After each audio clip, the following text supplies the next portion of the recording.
Check, check, my check, check, check, check,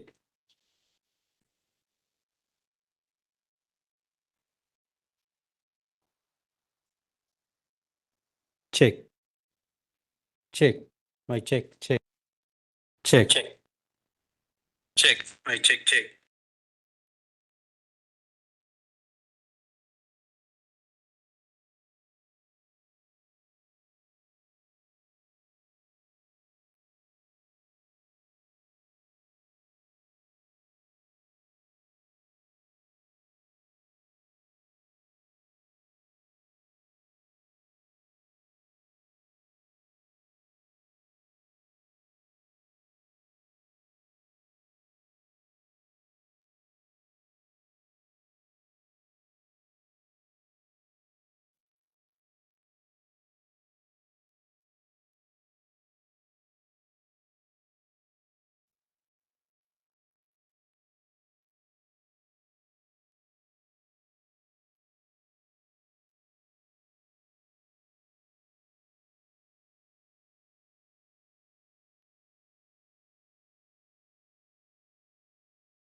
Good evening. So first of all, welcome to the first session.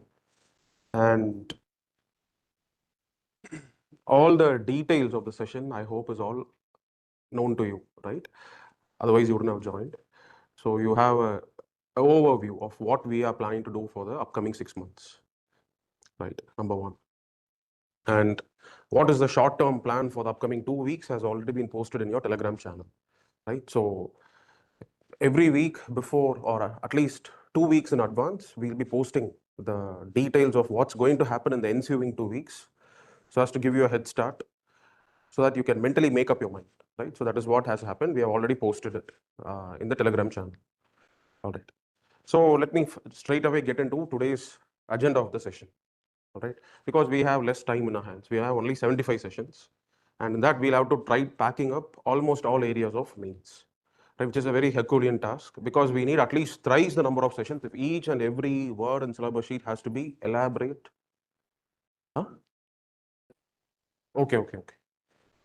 So it will be it is more demanding in terms of number of sessions if every single word in the syllabus sheet is to be addressed in detail, right? So we have this limitation of time.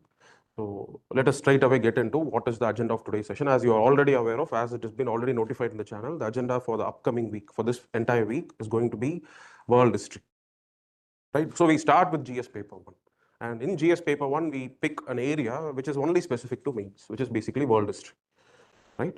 So in 3 sessions, I'll be trying to give you an overview, a sweep, a general sweep of the subject, right? So that will happen on Mondays, Wednesdays, and Fridays. And on Tuesday, Thursday, Saturday, whatever I have covered today, relevant to that, assignments will be given. The content will be uploaded by 8:30, 9 o'clock today in the Telegram channel. So you can go read it tomorrow fully. Try to fill in the facts, enrichment that has to be taken, which can supplement today's class, right? That's the nature of assignment that's given. Today's class gives you the confidence that these topics can be handled by you. Tomorrow's reading, make sure that you have the data and the facts so as to be 50% ready to write a very meaningful mains answer, right? So that, even after doing today's work, tomorrow's work, are you just ready 50%? Yes. It's because more amount of reading, more amount of test taking, more exposure to variations of questions, all of these are the remaining 50% of the work that has to be done, right? But that will be done later when you join in a test series, right? But for now, prime work is concept clarity, understanding, plus followed by your own original reading and note making, right? So many times what happens is aspirants, they ignore note making, or they do note making in a way they think is actually apt and suitable for this exam, right? Many times I've seen aspirants who have consecutive failure in mains, when they come to me, when they bring their notes, and when I have a look into their notes, I'm able to find that they have made volumes of content, but I cannot even imagine where will this content even be fit in an answer in your mains. Either that will be a content which is simply an answer for previous year's questions, correct? And I base on this philosophy that previous year questions in mains, they don't repeat verbatim. Have you analyzed that? Yes, they don't simply repeat. Same question repeating never happens in GS, at least. For optionals, yes, it happens. But in GS, there is always a variation. There is always a 40 to 50% of the component of the answer being asked for the first time fresh in consecutive years, right? So it makes no sense to simply have points only which are relevant to answer a previous year's question, correct? Which means that they're not able to imaginatively think and expand their horizon of thinking so as to understand what more areas have to be prepared for, right? That eye-opening has to be first done, correct? It's only when you know that such an area even exists, only then you will be in a position to go and read it on your own, correct? So I think these are some missing gaps which we attempt to remedy in these sessions, right? It's because I value the importance of every single question in mains. When I get to know that even some of you here who have already written mains, I mean, when you have come to me, when you have spoken to me, when you have told me that 2-3 questions you would not attempt in a year's question paper, it's quite startling to me, in the sense, how is that you can afford to let go of a mains opportunity so easily, right? Because as far as I know, top 100 ranks or top 10 ranks, for sure, not even one question will be left unattempted. Okay, hardly, maybe one question. One question, not in each GS paper. All GS papers put together, there could be one question. Right, and it is actually, and it's not that they are extremely knowledgeable and they are in a different league altogether. They are like thrice equipped than what you are. No, that is not the point. The point is they are thrice exposed more than you. Right, that exposure, it actually gives them that confidence that whatever they are writing is actually a correct answer, because of which they are able to write. Whereas you, since you are not exposed to multiple areas, you are not able to cherry pick the finest of the points and present it in the form of a narrative. So as a result of which you feel underconfident, and as a result of which you leave the question unattempted. Correct. So that's another goal of the session. It's basically to maximize the coverage. It's to maximize exposure in a meaningful way. Right, when I say maximizing exposure, today, let's say world history, I can simply go on talking for hours and hours about state formation in France, in Spain, which is actually waste. Right, so there has to be a purpose behind why do we go into the depths of certain aspects. There has to be a purpose behind why do we leave certain aspects superficially addressed, and there has to be a vision behind why some areas are only taught to the extent where you can simply start writing an answer. Correct. If you can only grasp that vision, if you can grasp that purpose, which is not something that can happen in 5 minutes of interaction or just in one session. No, it has to be a constant hand-holding pattern. Right, when you're handled for a longer duration of time, for around 6 months, as to this is how, slowly you start ingesting it. And even after the sessions are over, then whatever you decide to prepare, you will also be able to figure out where I should be going to the depths, where I should only be exposed, where I should be initiated. Right. So let's take the example of world history itself.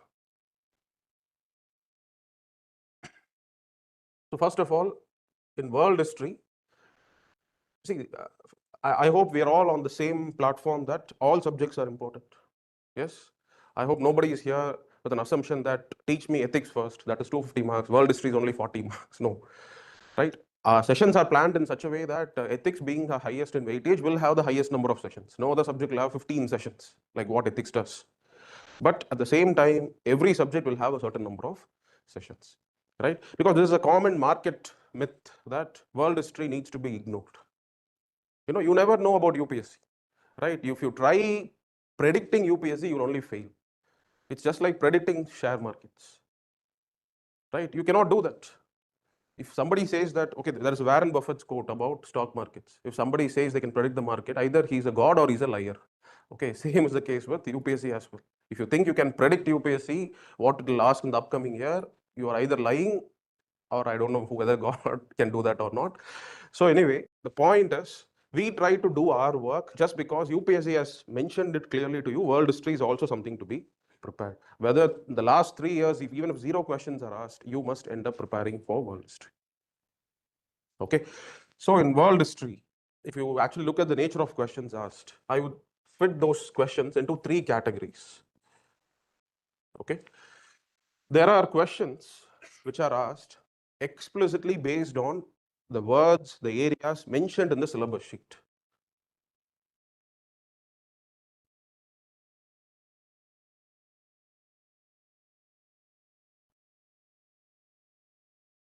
Very direct, right? If you look at the syllabus sheet, it says history of the world will cover events of the 18th century, including industrial revolution, redrawal of national boundaries, World War I, World War II, colonization, decolonization, etc. This is how it is given, right? So questions that are asked about, let's say, industrial revolution, or if it's asked about redrawal of national boundaries, which means the entire nationalism in Europe in 19th century, right? We have a lot of new state formation, right? Nation state formation takes place. Okay, so Italian formation, unification, German unification, and Greek, a separate Greek nation getting its own independent nation, right? A kingdom of Belgium born for the first time, Serbia born, made as an independent country for the first time. So a lot of redrawal of boundaries in Europe takes place during the 19th century. So that's explicitly mentioned.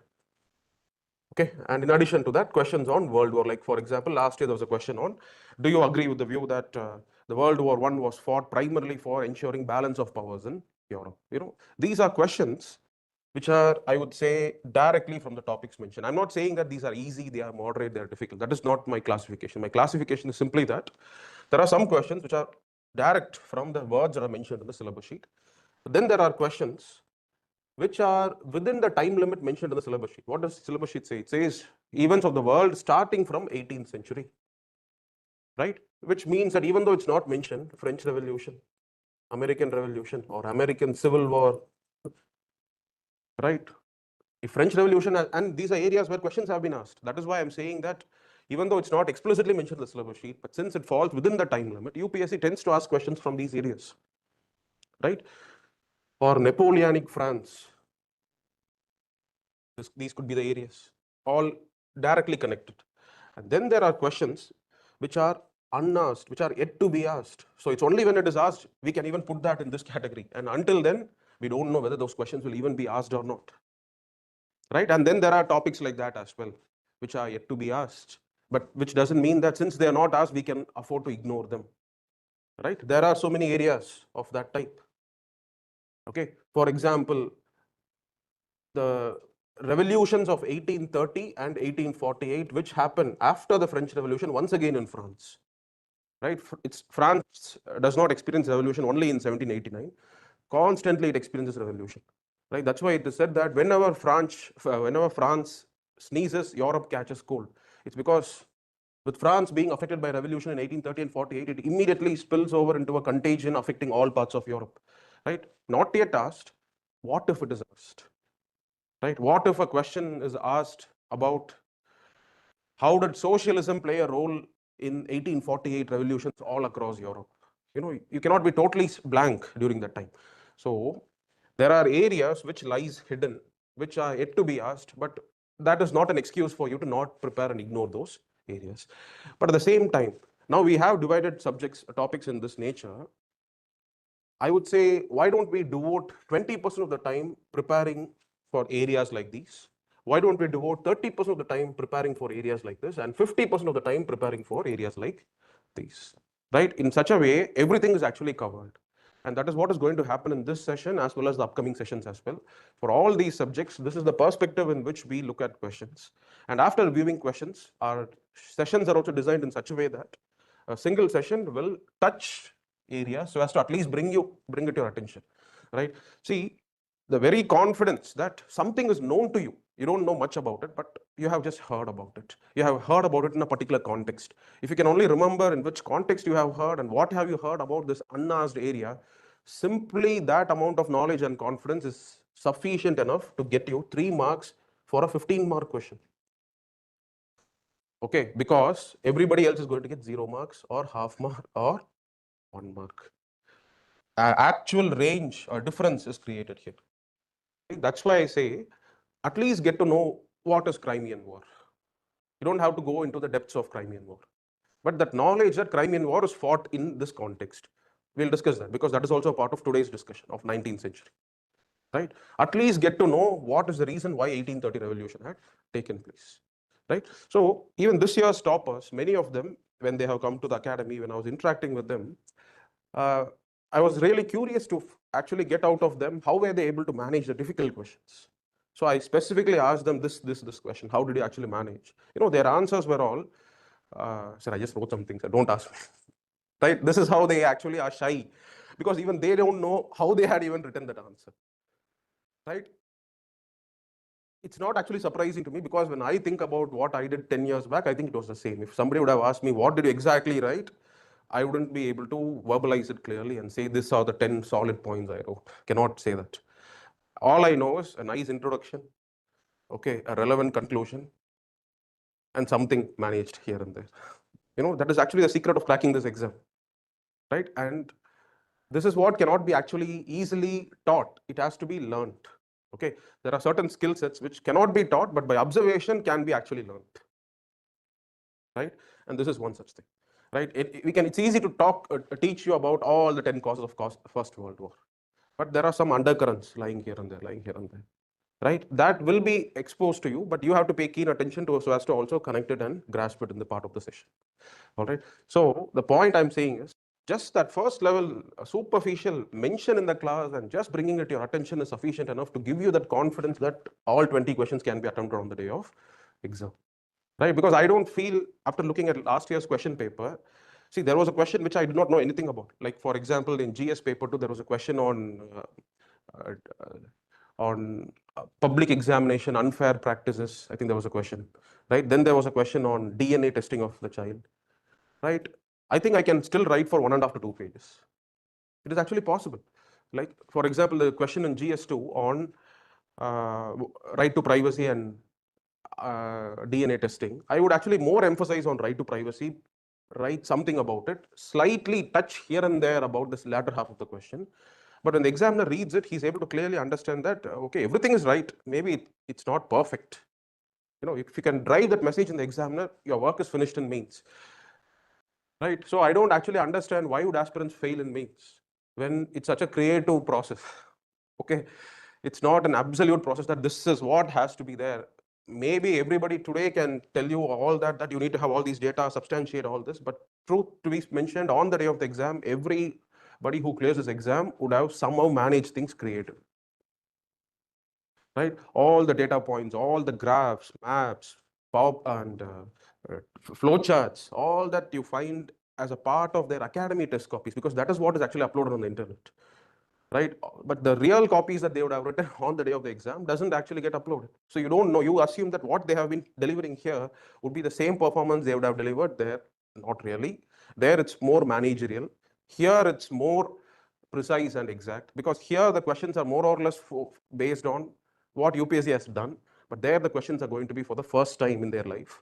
So there they end up managing more, right? And to manage more, these areas are more important than these areas, right? These areas will give you exact points, which anybody else also can read from any book, any lectures can familiarize them. But when we get into these areas, expose you to that, you get the ability to manage, right? But at the same time, we cannot devote an entire lecture only for these two parts. Everything has to be connected as a part of the lecture. So that's why the pattern of this course itself is based on this, where even in the class 20, 30, 50, even in the assignments given, it's going to be in the same weightage, right? So this is going to be the goal vision of this program, what we do. All right. So now let's get into today's discussion. So today's discussion is going to cover a period of 100 years from the Congress of Vienna, which took place in 1815, till the outbreak of the First World War in 1914, right? So this is going to be the topic of today's discussion. All right. So you can say 100-year European history.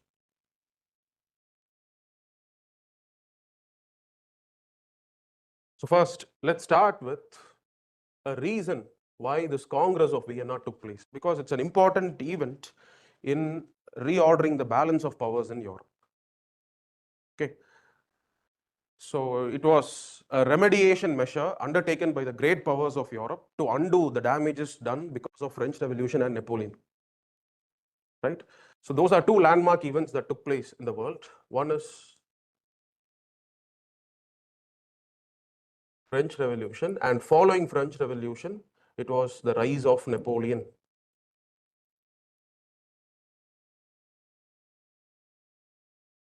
Right? So these are two important landmark events that took place towards the end of the 18th century. And these two events have actually changed the entire course of history in Europe. Right? I'll tell you first what is the impact of French Revolution and what is the impact of Napoleon's rule. Right? So see, the point of today's discussion is, as I told you, this is a time frame. So we will not go and discuss about the causes of French Revolution, what all happened, what was the directory rule, how did Napoleon assume power. Let's not focus on that. We'll only focus on matter in hand. So the impact of French Revolution, right? So what was the impact of French Revolution? It brought to the knowledge of people what liberalism actually means, right? Until then, people in Europe, they were accustomed to their liberties being choked. You cannot dare to criticize against the governments freely, right? And life was very hierarchical. So if you do not fit into the right hierarchy, your life is a total misfortune, right? So there are so many privileges based on birth.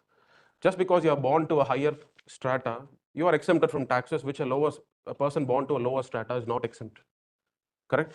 So the society was very feudal, the society was very traditional. There was excessive overpowering of the minds of the people by forces of religion, right?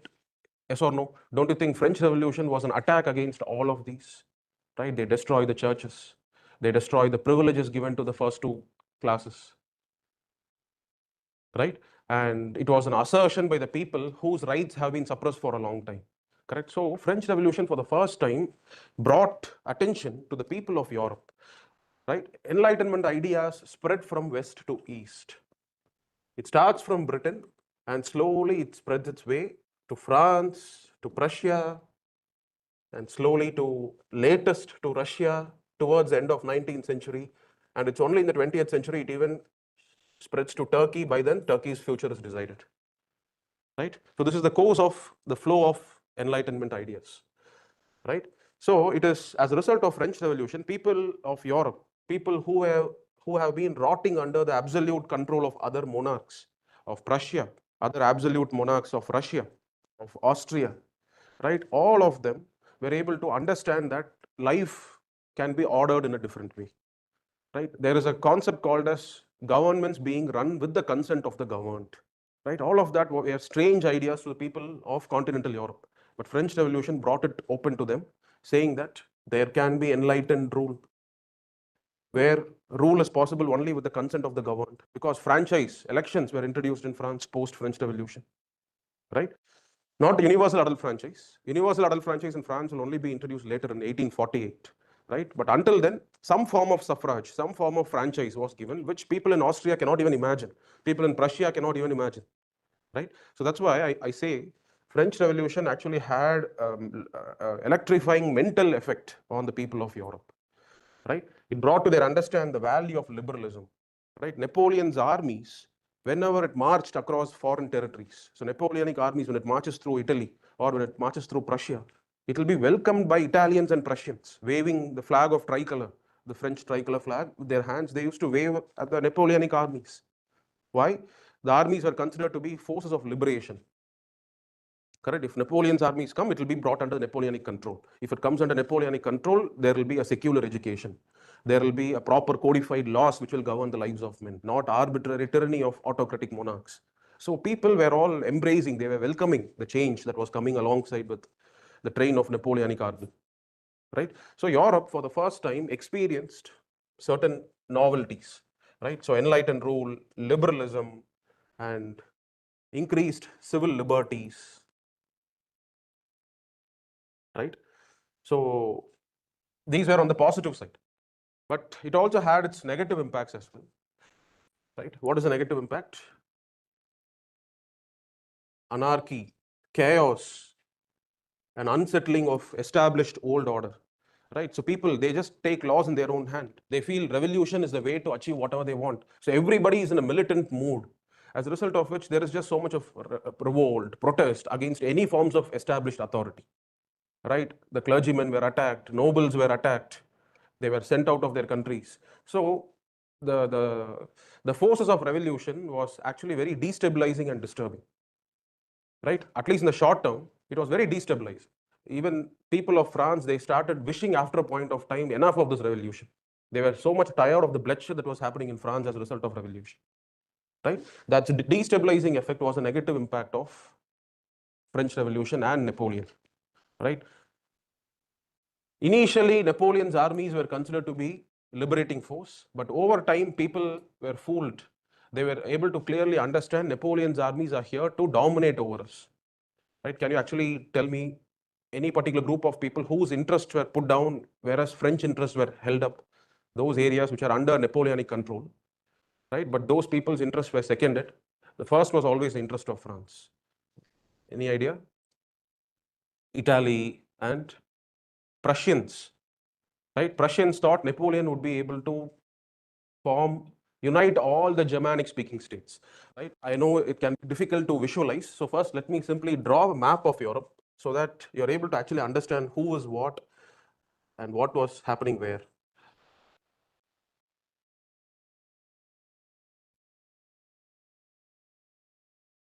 This is England,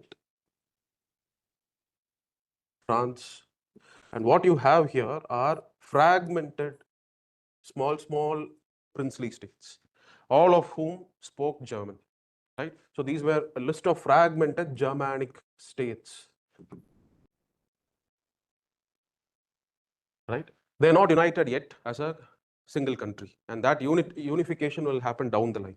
But as of now, they're all small kingdoms, right? So if you see, you can divide Europe into half. The southern half follows Roman Catholicism.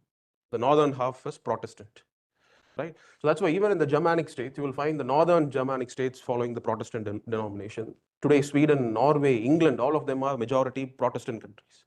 Southern Europe, Spain, Portugal, France, Italy, Austria, they're all Roman Catholic countries, right? So all of these were creating differences between Germanic people, though they spoke the same language, but they belonged to different religious faith. Some of them were Catholics, some of them were Protestants. So as a result of which, that integration was not actually happening as a one whole entity, right? So initially, the Prussians actually thought Napoleon will be able to integrate all the people into one unit, because that is what he did with France. All barriers, local barriers, were all done away with, right? All small dukes, they were all made powerless, as a result of which one centralized entity came up in France, right? So that was the same hope that the Prussians had towards Napoleon. But over time, they could understand Napoleon is actually abusing entire Germanic states, right? How he was enforcing what was called as the continental blockade. Have you ever read about continental blockade? That was Napoleon's way of dealing with Britain. He was very clear that Britain can never be defeated on the seas, because Britain had a policy called as the two standard policy. What is that two standard policy? Two standard policy is where the British Navy should always be equal to the combined forces of the second and the third largest navies.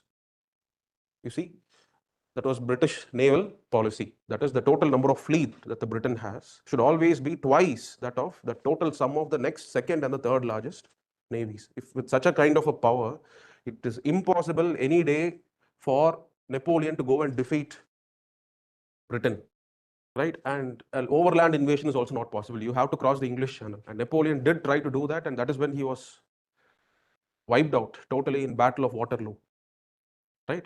So he was able to actually understand that. So he wanted to defeat England in a different manner. That other manner was by defeating England through choking its trade networks, right? England was the greatest of the trading partner for Germanic states, for Russia, for Spain, Portugal, and all of that. So what did Napoleon do? He enforced blockades, right? After bringing all these areas under his control, he enforced blockades. He said that from here onwards, no English ship shall be allowed to dock in any of the European ports, which means that the entire Prussian interests are getting affected.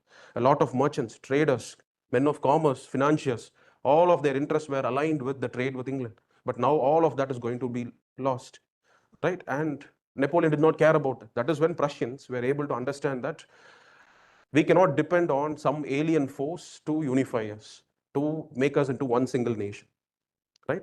And that is when the Prussians, initially they were defeated, they were brought under his control, but finally when Napoleon went to Russia to make his attack, the one main reason why Napoleon lost in Russia was because these Prussians united together, they all came, attacked the supply lines. The supplies were not regular, so as a result of which Napoleonic armies lost, right? So what I'm simply trying to say is, the negative impact of Napoleon and his conquests also helped to develop the sense of nationalism in the minds of people, right? That was a negative impact of, it was an impact because of negative reasons of Napoleon. I wouldn't say it's a negative impact, but it is again another impact of Napoleon because of his armies attacking. That is, for the first time, Italians were all able to feel as one cohesive unit simply because they were all brought under the armies of Napoleon. The way Napoleonic armies used to steal from the galleries and museums of Venice, right? So Italians were able to actually understand that we cannot be dependent on somebody else to come and give us enlightenment, to relieve us of our problems. We only have to take care of our own problems, right? So this keen sense, this very strong consciousness in the minds of groups of people of Europe that solutions for their liberation has to come from their own side. They cannot be dependent on others for their liberation, right? So these are all some of the impacts that was created as a result of French Revolution and rise of Napoleon. Is it clear up to this? I hope it's not difficult to follow this. You don't actually have to go and read entirely about French Revolution to simply understand what was the position in Europe when the Congress of Vienna actually took place. So we have a lot of people who have woken up, who have started identifying themselves as one unit, right? Who were they? They were the Italians, they were the Poles, okay, the Prussians, okay. So they have all now started identifying themselves as one integral unit. They have started identifying that consciousness has now started coming in them that we all are people of one flock, one nation, right? So, and all those awakened consciousness, awakened interests, all those people, they were having high hopes on this Congress that was supposed to happen in Vienna in 1850. Right now, Napoleon is defeated. He was finally chased out of continental Europe to a remote island. Right, you had this Battle of Leipzig, right, which was a decisive battle in which a coalition of nations like Britain, Austria, Prussia, Russia, right, all these big powers, they united together against this one single man, Napoleon. Right, and finally, Napoleon was defeated in the Battle of Leipzig. Okay, so it is after that people who have now tasted all of these, they were expecting positive outcomes to emerge from the meeting of these powers in Vienna in 1850. They knew that all the victorious powers, they are going to meet in one place in Vienna. They are going to decide the future of Europe. And a lot of hopes, a lot of expectations were there on that body. But that body dashed all the hopes. Right? So Congress of Vienna in 1815, what was its mandate? Its mandate was simply to ensure no further revolutions would ever break out in Europe. Right? We are tired of revolutions. Right? And the biggest culprit would be France. Right? So hence, the priority of all the powers that met in Vienna was simply to ensure no further revolutions would take place. What would be the logical step? How do you ensure revolutions would not take place in the future? By awarding what the people are actually demanding. Correct? People are demanding form us into separate countries, separate nations. Right? But this entire Congress of Vienna was based on the negation of the idea of nationality. Right? That is why people's struggles have to happen for a very long period of time, and it's only after 100 years, after the First World War, the Poles were able to even get a country called as Poland for the first time in their history. Right? So whenever there was an attempt by the Poles to stake a nationhood for themselves, immediately they would be put down either by the Prussians or by the Russians. Right? So look at the map here.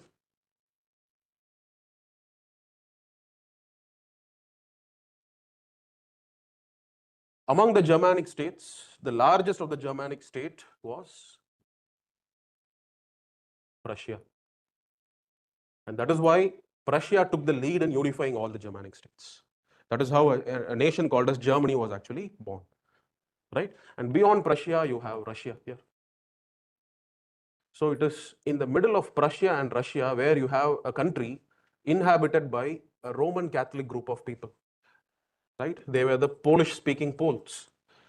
Right? It's like an island of Roman Catholicism here, because towards the east you have the Russian Eastern Orthodox Christianity being followed. Towards the west you have the Protestant Lutheran religion being followed. So one small group of people, they maintain a distinct identity by still following Roman Catholicism. And it is this identity which was the root of problem for both Prussians and Russians. Right? So if we get into the history, you'll be able to understand that, but that's not needed. Understand, the Polish nationalist aspirations were always thwarted. It was always blocked either by Russian or Prussian design. It had to take the First World War for both Russia and Prussia to be defeated.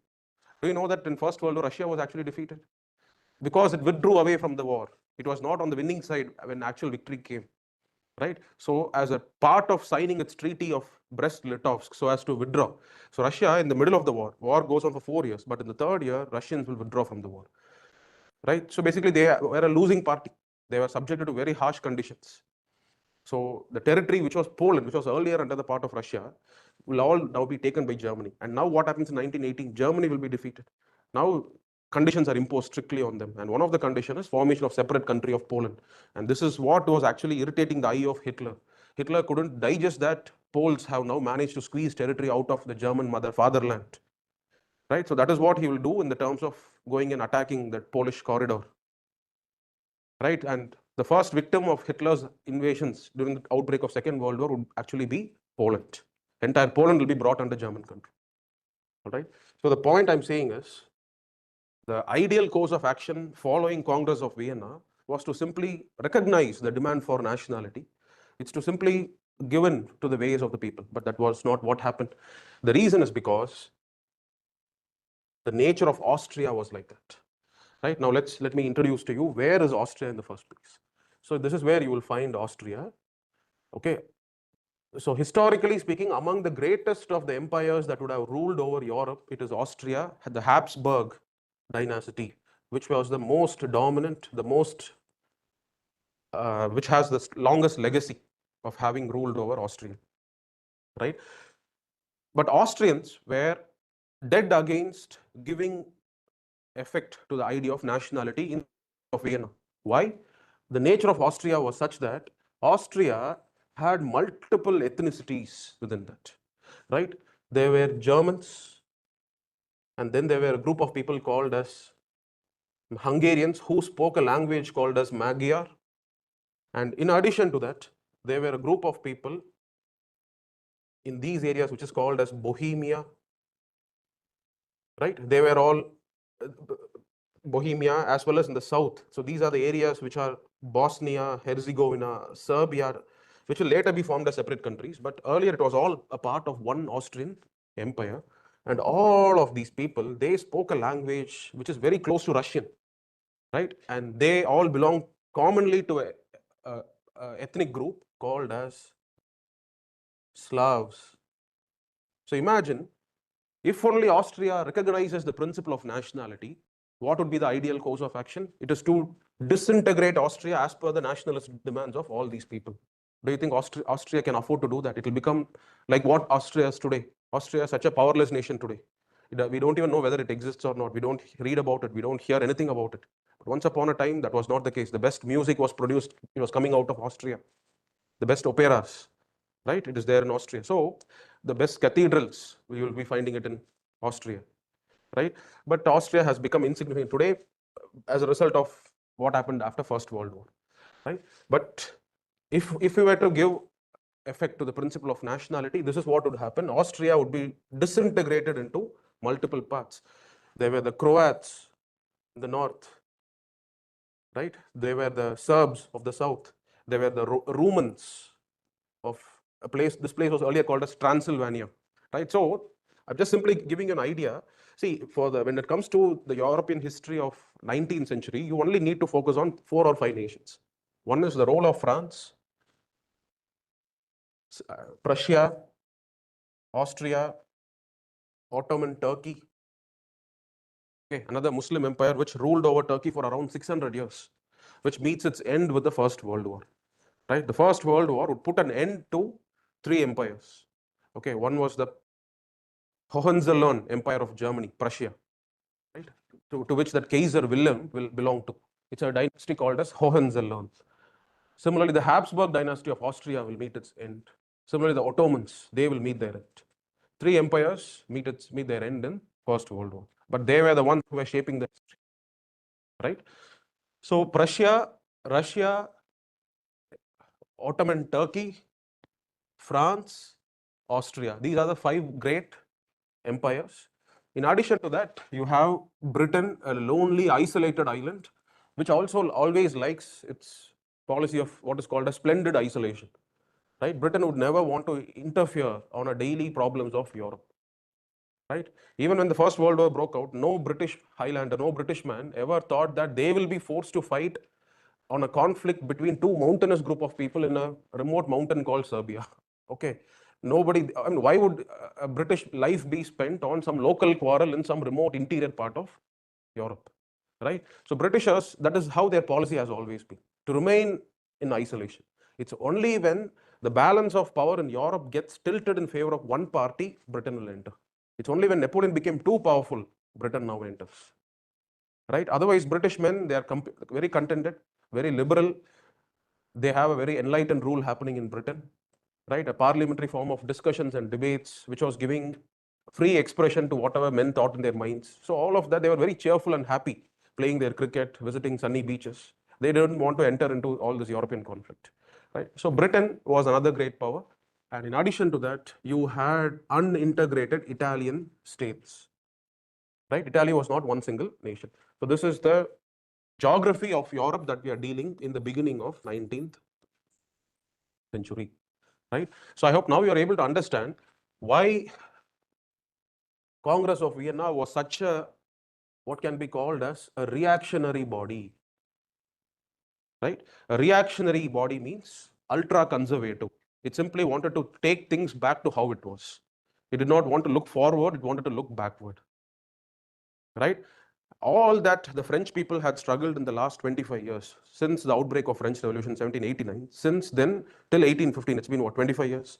For 25 years, the French people have struggled so hard to liberate themselves from all bondages. Now this Congress of Vienna is bringing people back to the same old bondages. How? It first wants to reinstate all dynasts who have been uprooted because of Napoleonic wars, right? First dynasts to be uprooted, they were the Bourbons, right? Bourbons were the dynasty that was ruling over France. And when the revolution took place, it's the Bourbons who were put to guillotine, right? So the surviving member of the Bourbon dynasty, who was called as the Louis the 18th, Louis the 16th was the one to be put to death. And then the Louis 17th, I don't know what happened to him. Louis the 18th, from abroad, he'll be brought in. And by all the victorious powers, he will be now reinstated as the monarch of France. The French tricolor flag will be abandoned. Once again, the white and golden flag of Bourbons will be brought in, which means the French people are now shocked, right? The French people cannot forget the golden days of living under their general, okay, Napoleon, right? France was glorious in the sense, the kind of invasions, the kind of respect that Frenchmen had towards their own country. Everything was so high. Imagine all the holy sites of Christianity in Middle East, which was under the Ottomans, right? Today, whatever is there in Israel, all the holy sites of Christians, all of that was actually once again retrieved back by Napoleon. Imagine the kind of stature that Napoleon had in France. Imagine the respect that Frenchmen had towards themselves looking at their leader, right? So Frenchmen were a group of very proud people in the last 25 years of whatever have happened. Now it's like other foreign powers, they are all dictating terms to Frenchmen. They are asking Frenchmen to once again go back to what is called as the ancient regime, right? All whatever the French Revolution wanted to uproot, that is what now the four powers they want France to go back to. That is symbolic of reinstatement of the Bourbons once again in the helm of affairs in France, right? So French people are totally unhappy about it. And not only that, once the Bourbons were brought into place, once again education was becoming interlinked with religion. Clerical authorities, church fathers, bishops, they are now going to interfere in what education should be given to people. Whereas Napoleon was very clear in all his schools and universities that he had set up. It was very clear that education should be secular. Students should be taught what is needed to prepare them as next citizens to serve the state. But here, it's like citizens have to be brainwashed as to believe in whatever Christianity says. And that is what we mean by clerical interference into education system, right? So a lot of good things which have happened under Napoleon were all rolled back, not to the liking of French people. That is why you will find that a historian has mentioned that the lava of revolution has overflowed everywhere in France. So in that lava, if you were to sow the seeds of conservatism, the seeds can simply just not come up, right? And that is what happened. These Bourbons, even though they were reinstated to power, within 15 years, they become discredited. And in 1830, the French people rise up in a revolution against the Bourbons, right? With that comes the end of Bourbons, right? So France, the revolutionary spirit still continues. Okay, you cannot just take away the revolution from the minds of people. You could have taken revolution from the capital Paris, but still in the people's minds, you could not take it out, right? And not only that, as I told you, the Congress of Vienna, it negated the concept of nationality. All the people aspiring to form themselves as distinct separate nations, none of that was given effect. That is the second problem. Third is despotism was once again reinstated back.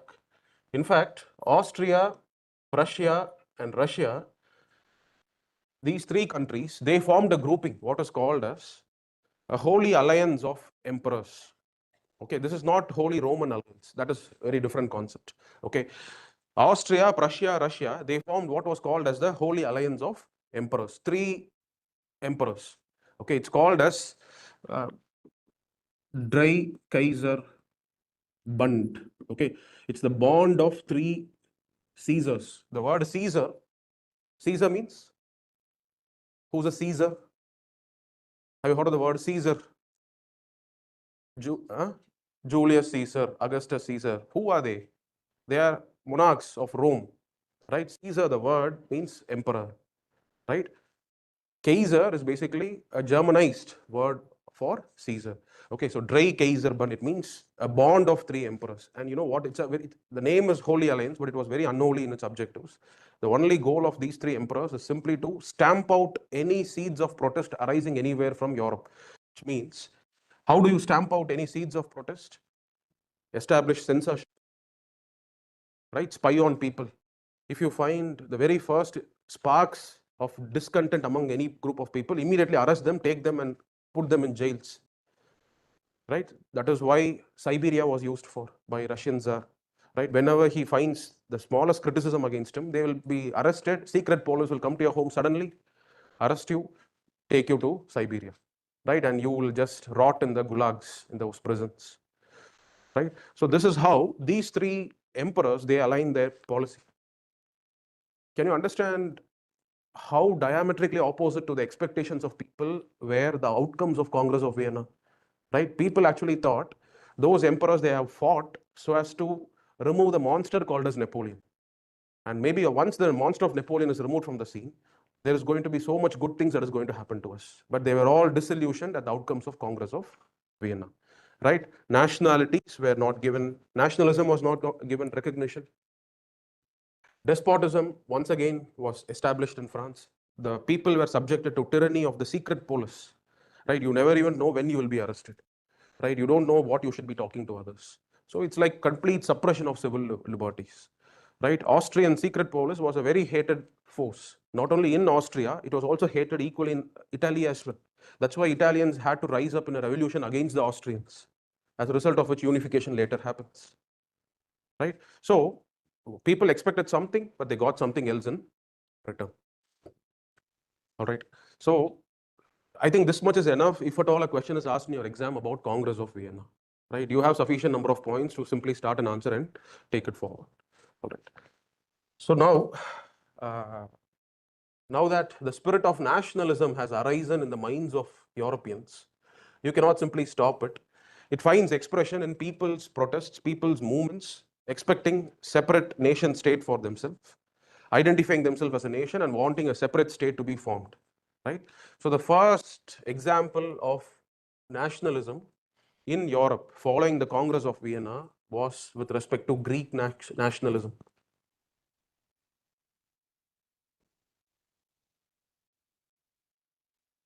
So this happens in the year 1827 when a group of Greeks, they revolt against the Turkish Muslim tyranny.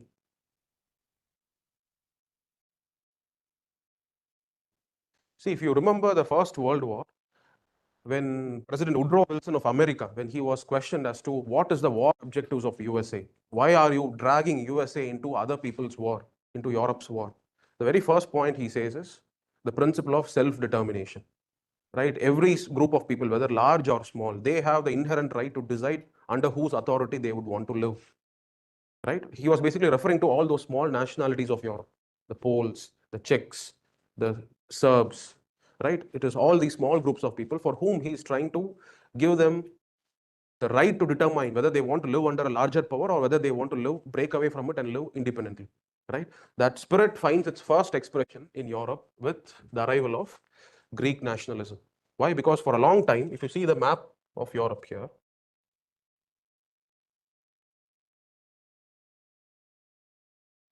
you see, so these are the Greek islands, okay, here.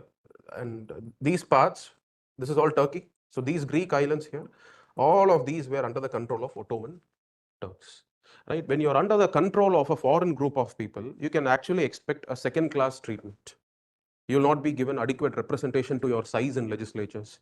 Your mother tongue, your language will not be used as an official language, right? The amount of taxes that will be levied on such people will be actually higher than Muslims, right? So it is all of these practices which the Greeks did not like for a very long period of time. Over the years, okay, regular intervals, Greeks have been revolting. But for the first time, the Greek Revolution now becomes successful in the year 1827, right? Where the Greeks now rise in a rebellion. Why? Because there are so many Greeks who have migrated from the Greek islands. They went to European countries. They learnt business from there. They got educated in foreign universities, as a result of which they were able to experience Western ideas. Now those intellectual Greeks, those nationalist Greeks, now they come to Greece, raise their people in an uprising. Okay, you don't have to know all the details, who were the important leaders and all of that. Not necessary for a general studies aspirant. Just understand this was the first outbreak of expression of nationalism following the Congress of Vienna. Right? So in 1827, you have the Greeks rising in a rebellion against the Turks.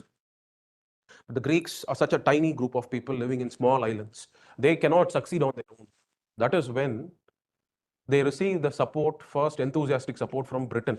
And I told you, the alliance of emperors, you see, Britain is not a party to this. Britain said, I don't want to do anything. I don't want anything to do with any intervention that's going to affect the the freedoms of people.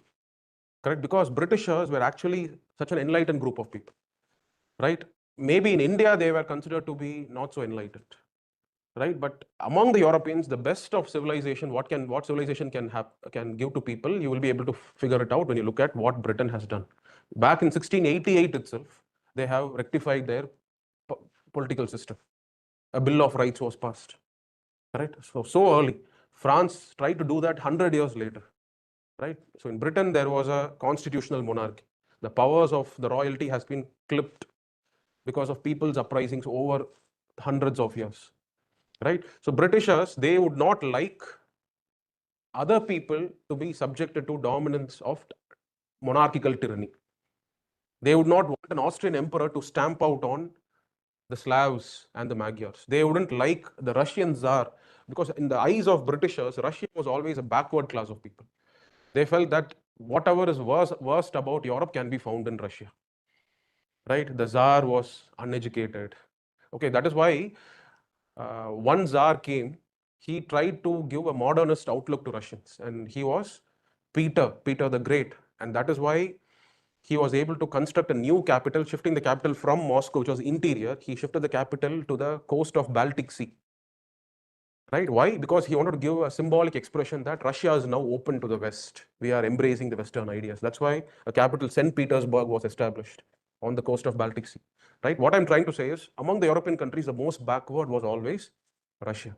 Right? And Britishers, with all their intellectual pursuits, with all their enlightenment, they cannot digest Poles being rooted out, being brought under the heel of Russian Tsar.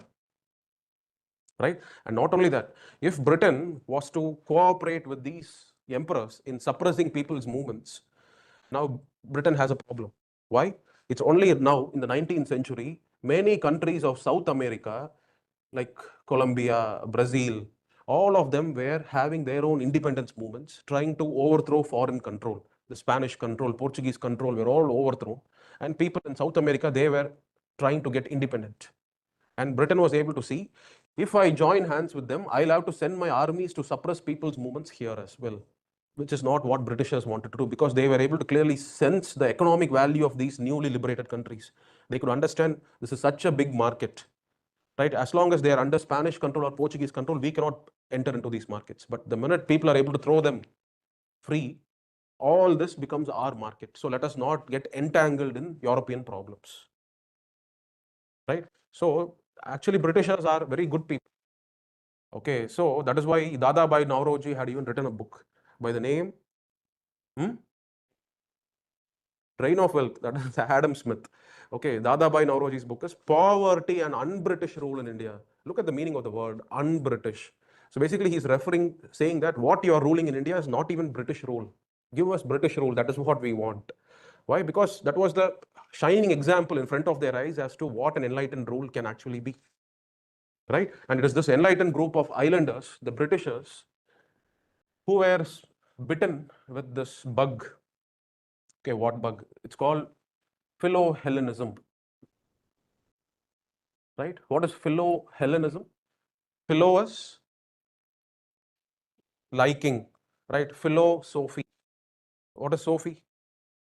Knowledge. Sophie is knowledge. Philosophy is a love of knowledge, right? Hellenism means Greek history, right? Because the only history that Europeans can look back and feel good about themselves was the ancient Greeks, right? And this was all a time when Europeans were figuring out who were they. That is the reason why this Asiatic Society of Bengal was set up in India, right? Why do you think they had set up Asiatic Society of Bengal in Calcutta? Because Britishers could understand our history as figured out from Greek history only goes back up to 500 BC. Who were we before that? And now suddenly they were able to figure out that their linguistic connections with Indian languages. So they thought maybe the answer to who we were lies in study of India. So they set up a Royal Asiatic Society here, right? So what I'm simply trying to point out is Britishers were fond of Greeks. They cherished their Greek connections. And now we find a group of people, their same ancestors, the Greeks, who are trying to struggle and relieve themselves out of a Muslim tyranny. Right? Don't you think it is natural instinct of Britishers to come to the rescue of the Greeks? Right? So it is with the help of the British navies, the Greeks were able to defeat the Turkish Ottoman armies. Okay? And despite the friendship between Turkey and British, Turks and British were very close friends. Right? What was the biggest problem for Britishers in India in the 19th century here after the fall of, see, until Napoleon was alive, he was a big obsession for Lord Wellesley here in India. But once Napoleon had disappeared from the scene, what was the next problems that Britishers were always conscious about? Yes, yes, Russian problem. Because Russia was slowly expanding. They had come, they had captured Samarkand, and with the weakening of Ottoman Turks, their territories are now slowly grabbed by the Russian Tsar. So any point of time, Russia can immediately come into the doorstep of India, right? So entire Anglo-Sindh war, Anglo-Sikh wars, Anglo-Afghan war was all a result of this paranoia of Englishmen in India against the Russians. Okay, so the point I'm saying is, Turks and Britishers, they were good friends, they were allies, so as to counter the Russian influence. Despite that, British fleet was sent so as to assist the Greeks. Why?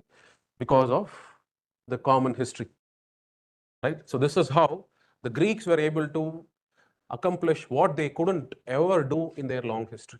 So since the days when the Ottoman rule was imposed on the Greeks, there have been periodic moments when Greek uprisings have taken place, but never in the past was it successful.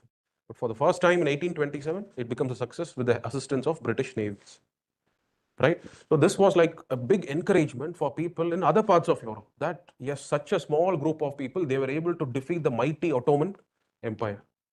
Today we consider Ottoman Empire to be a weakening power. We say Ottoman Turks were the sick man of Europe. But back then, nobody had such an opinion on Ottomans. And no wonder even the Britishers wanted and they valued the friendship of the Ottomans.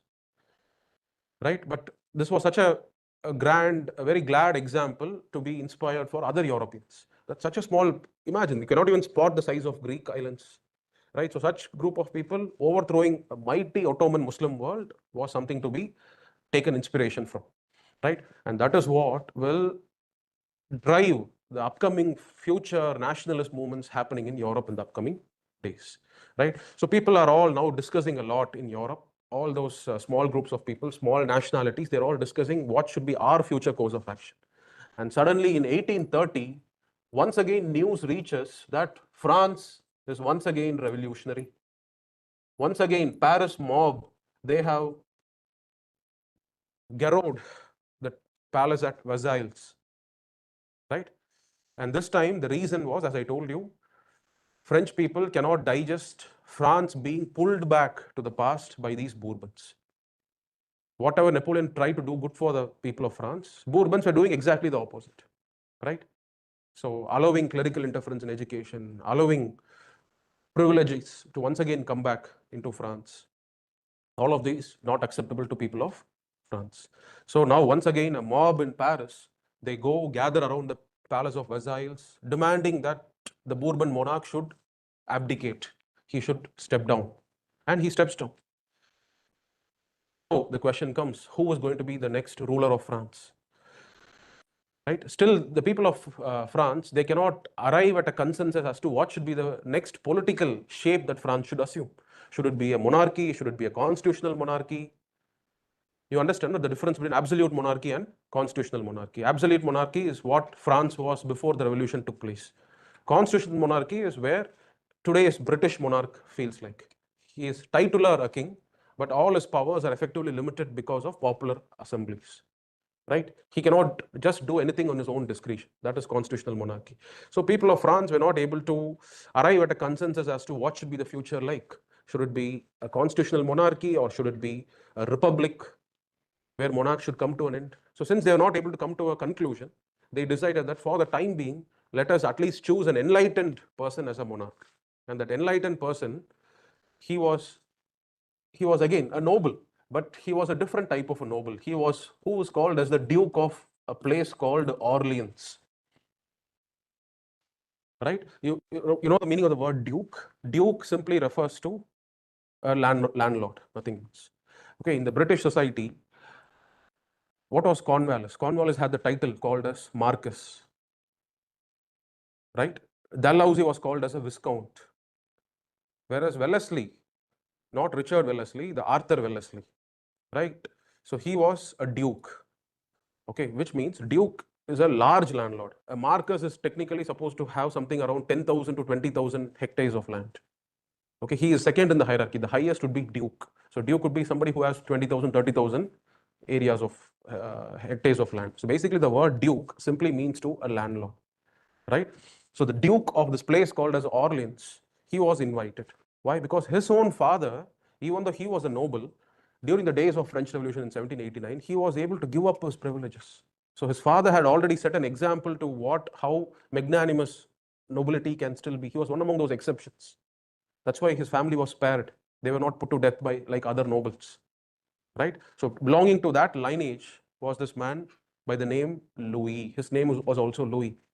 But let's, from now onwards, after becoming the monarch, he assumes a new title by the name Louis Philippe, right? The Duke of Orleans, Louis, now after becoming the monarch of France, assumes the title of Louis Philippe. So he goes on to rule as a constitutional monarch. Now a new constitution is framed, elections are held, but when I say elections, don't think it was universal adult franchise. It was a limited franchise, limited only to the educated people, middle classes, taxpayers, right? So with such a kind of suffrage, assemblies were constituted, and at the head of this assembly lay the monarch. So monarch was more symbolic. He was not really the power holder.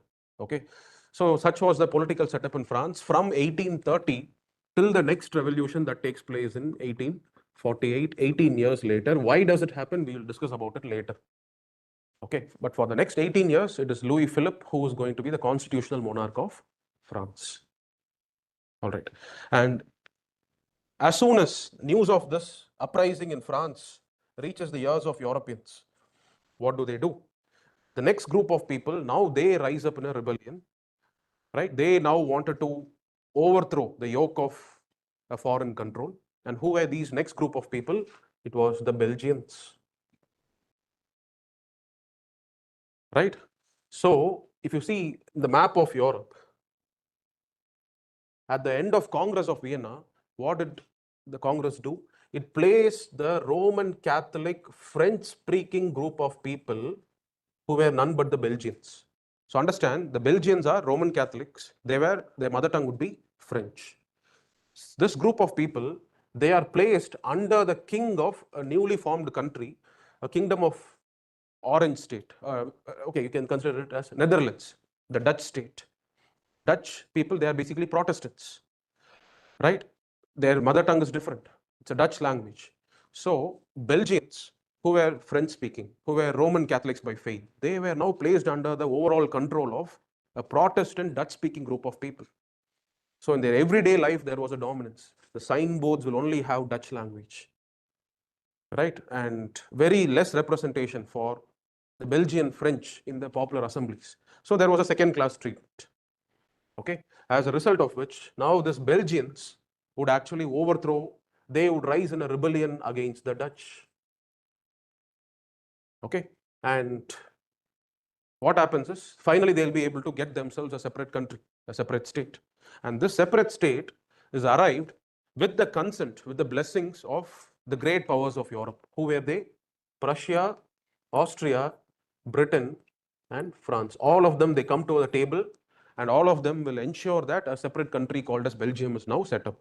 And it was declared to be an independent country, and no armies of any of these countries are supposed to enter into Belgium. Which means if at all the army of any of these countries enter into Belgium, the other three powers, they'll all unify together to fight against that other army, right? And can you relate something of this to the First World War? Does it strike any similarity about what I just told you now? The condition of formation of Belgian kingdom. A kingdom, it's created as a kingdom. A king will be chosen, right? And who is this king? He is going to be, see, I'll tell you one of the beautiful objectives of these Germanic states. We have so many small Germanic states, right? Whenever there is a vacancy in any part of Europe, let's say suddenly there is a vacancy in Spanish throne. If the king proves himself to be very unpopular, people will chase him out of the throne. Now there is a vacancy, but people will not immediately appoint one among themselves to come and sit on the throne as a monarch. You see, even Mughal history, let's take the case of Mughal history. Farooq Shia was blinded, right? And he was blinded by Syed brothers. One of the Syed brothers themselves could have sat on the throne, but why did they not? Because they lack what is called as legitimacy, right? People will not accept them. That's the same problem here. An unpopular king at different occasions in Europe will be thrown out of the throne, but the overthrower cannot become the next king. So he needs that legitimacy. He needs that bloodline connecting the king to some royal families, right? And don't you think you have 39 different princely states here?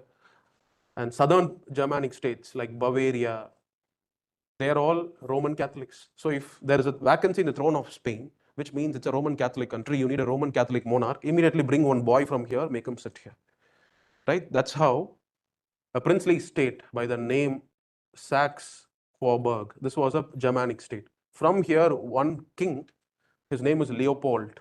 So King Leopold is actually brought from, Prince Leopold is brought. He is now made as the king of Belgium, right? So this is how Kingdom of Belgium will be set up, but with the condition that it's going to be an independent country and no armies of any of the great powers would dare enter into Belgium. Okay, I asked you a question about this itself is related to one of the causes of First World War. What was that? Huh? Sorry? Assassination of Francis Ferdinand. Okay, what is the relationship between this and that? No. You see, once Germany has declared war against Russia and France, still the Britishers will be having second thoughts. Should we enter into this war or not? Right? But the Germans, they have a plan. They know that at the same time, we cannot take the armies of both Russians and French. They are too big for us. So we have to tackle the armies one by one. And that's why, if you read Norman Lowe's Mastering World History, have you read it? Okay, that's a very important book. You have to read that book. Okay. So then, if you have not read it, may I know what have you read for the 20th century world history? What was the book that you referred? Nothing yet? You have not studied anything? Only class notes. Okay. So you would know my philosophy that you should move a long way beyond your class notes. Okay. Even though I am also giving notes, why would you go and read this? go and read your books. Okay, you make your notes. Okay, it is those notes that you will be able to finally read. These notes are simply to give you some anchor points. It's to tomorrow give you a sense that, oh, this is the area that I'll have to cover. Okay, why would you read whatever I have taught, and why would you go and write that in the exam? So you have to read a book, and the best book to read, see, you can finish this entire Mastering World History by Norman Lowe in 10 days. You will not take more than 10 days. It is your mental block just preventing you from going and reading it, because you're assuming that you will read from some handouts, some compilation, some notes, right? Once you overcome that, you will be able to read it. So when you read that book, you come across a plan called as SkillUP plan, right? It is actually a wartime plan made by one of the German generals. What was the plan? The plan is, in case of a war, they were able to anticipate that there is going to be a war that's going to break out.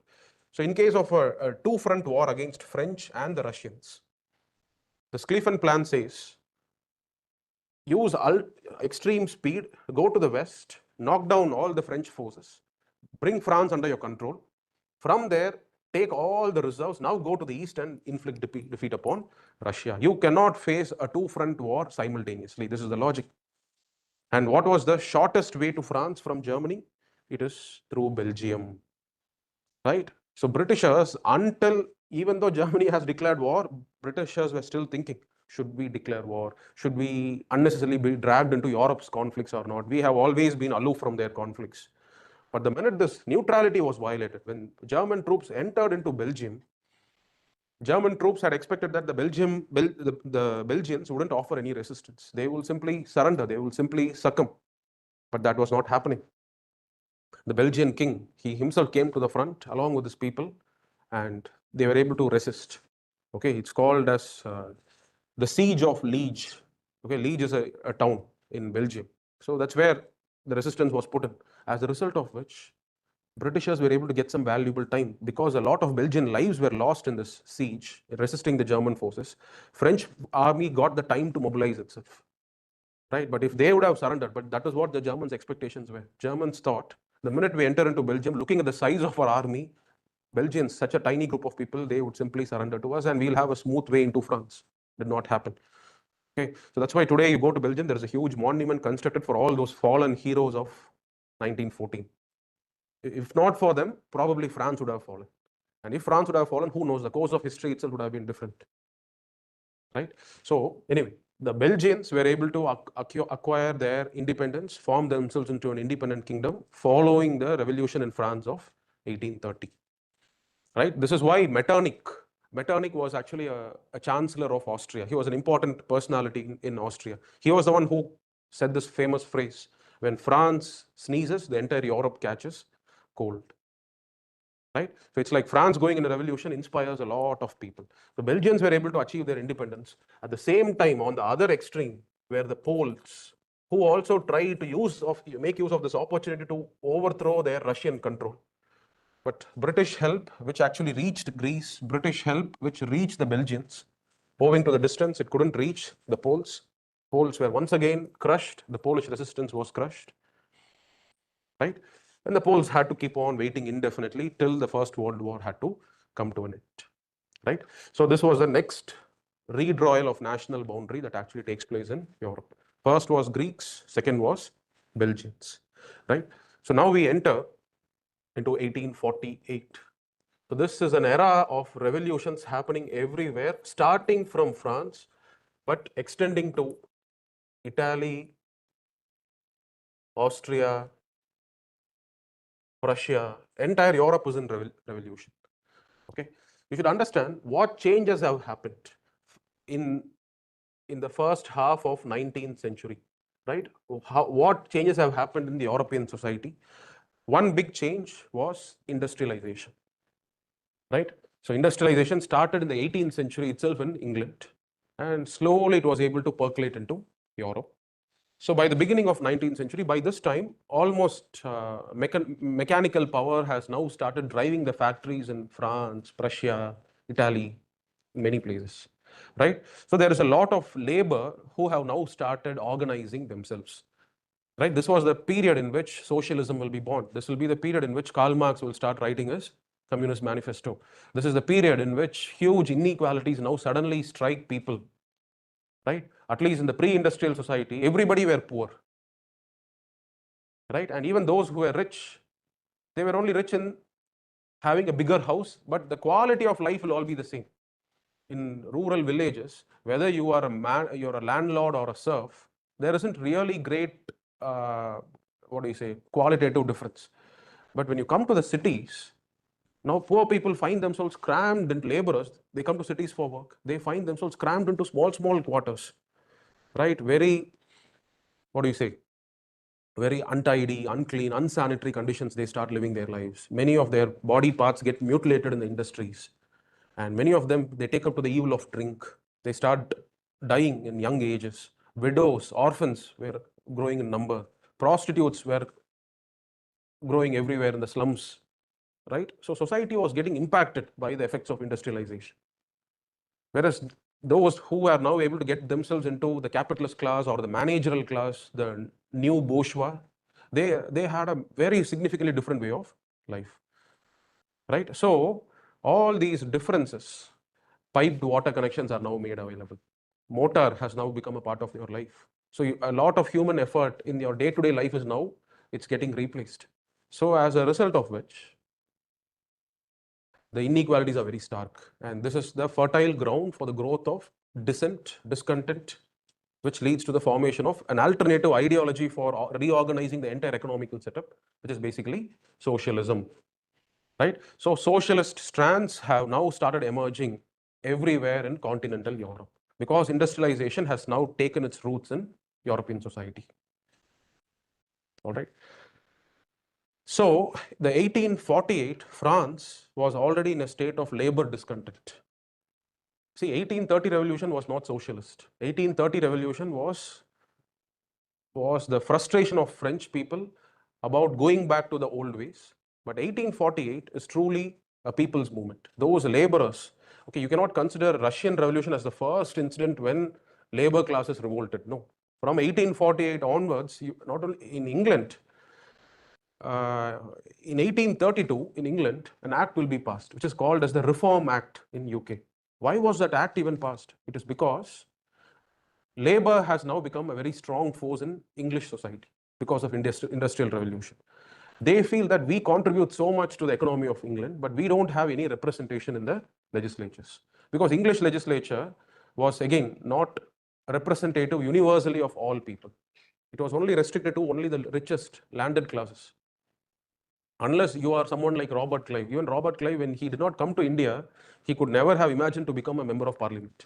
Just because he came to India, he was able to earn a lot from the loot of India. He was able to buy himself large land holdings, as a result of which he became eligible to even enter into the British legislature.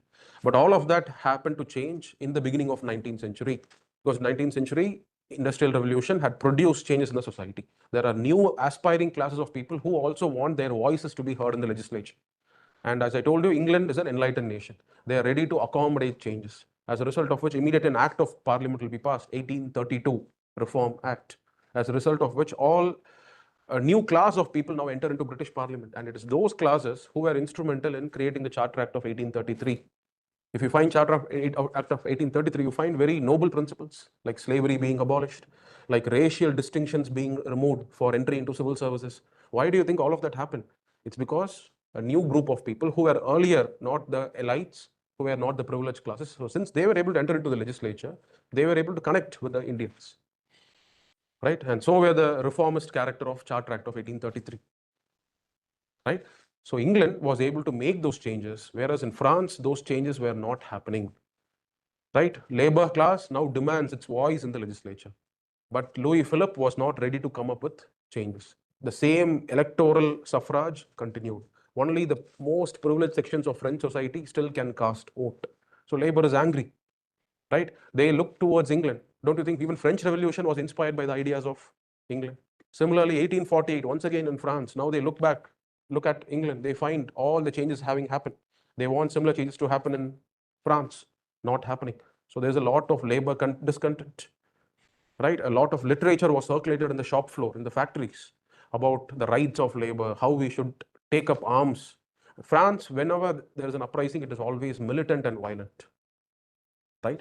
So when you read history books, you get to understand that a traveler, a tourist who visits any factories, they will not fail to observe the militant trends that is going in circulation in the shop floors. Why? Because a lot of preaching was happening as to oppose violently Louis Philippe and his government, right? This was one force. The other force was what was called as Bonapartist force. What is this Bonapartist force? French people still cannot let go of their memories of their favorite general of France, right? They feel under Napoleon, even though we may have been defeated, but we tasted some of the glorious successes. Entire Europe was under our foot. But look at this old man, Louis Philippe. He's totally indecisive, right? He is not fighting a war, right? He's not dragging us into hardships. Life is so boring, right? See, when people are accustomed to a continuous period of peace, they actually start craving for war. That is what happened in Germany as well. After unification of Germany in 1870, the German race cannot remain idle, right? Because they have become the first-rate industrial power in Europe after unification. Their steel output, iron output, coal output was any day higher than all countries of Europe. It was only USA which was having a higher coal and iron and steel output than Germany, right? So they were the first-rate industrial power. And all the wars that Germans have fought, they have been victorious. And their military conscription practice, all of that was making them prepared for war. That's why when the First World War was declared, there was a sense of gloom in Britain.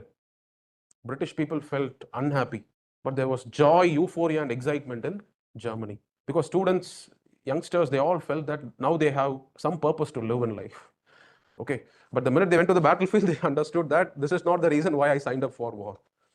Okay, so the point I'm saying is that problem was there with the French society at this point of time. They felt restless, they felt inglorious, right? They wanted to reminisce back to the days of Napoleon, right? But Louis Philippe on the throne was not giving them that rush, giving them that excitement of war. Okay, and so much was. So what happens now? People start reminiscing back the day about the days of Napoleon. Folk songs used to be composed about Napoleon, right? Even Napoleon's ashes will be brought from the island of St. Helena, where he was buried. From there, his ashes will be brought and buried in France.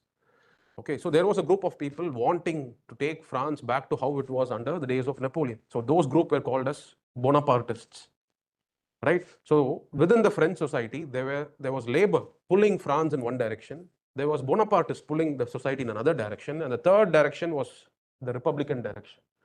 The third group of people who wanted change, those who were called as Republicans. They wanted to put an end to monarchy.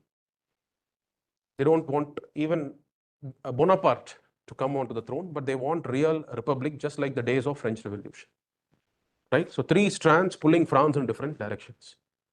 Of course, as usual, once again, Paris mob, right? It assembles outside the palace of Versailles. Now Louis Philippe runs away from the throne, right? And now it is the voice of the Bonapartists which prevail. Now they want to once again choose a member of the Napoleon's family. And who is that man?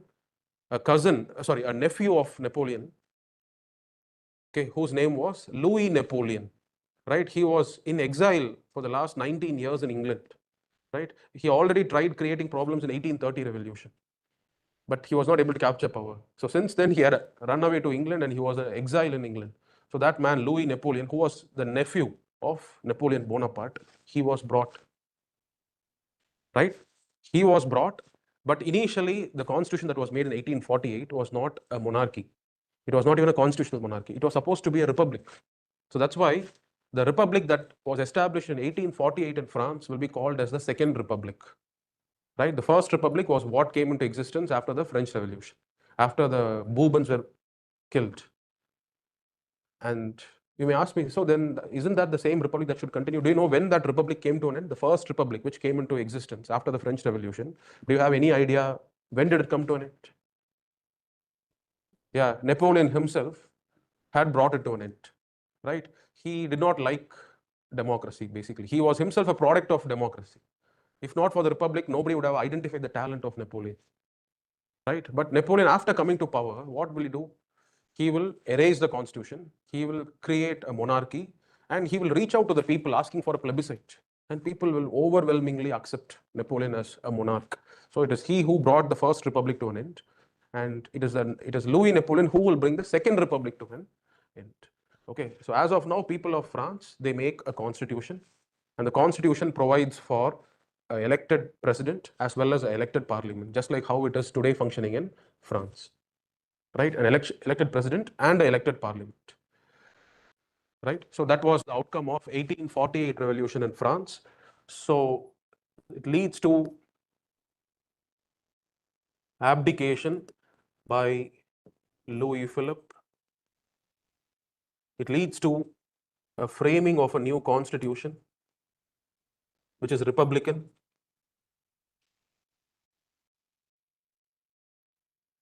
And it leads to a directly elected president and a directly elected assembly.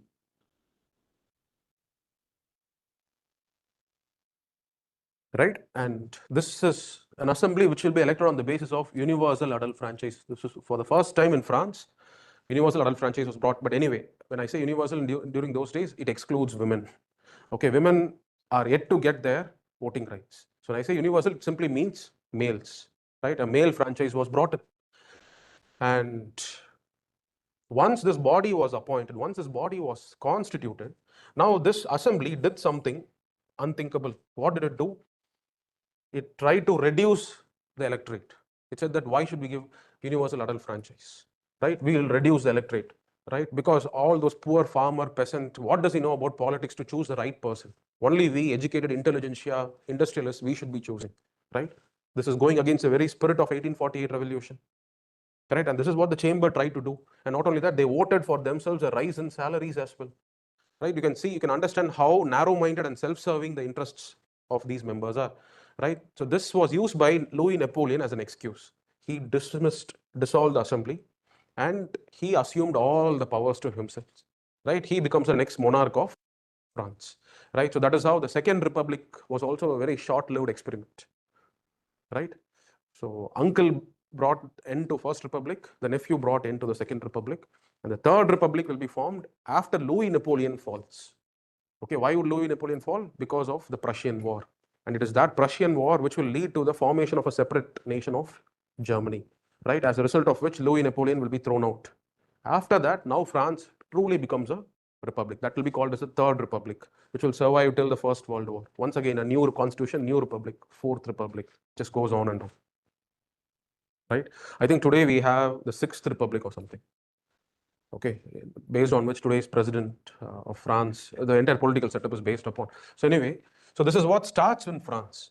And now the very sight of people in France gathering on the streets of Paris, okay, throwing the barricades, breaking the resistance of police, all of that was inspirational to people in Austria, Italy, as well as in Prussia, right? So what was happening in these countries?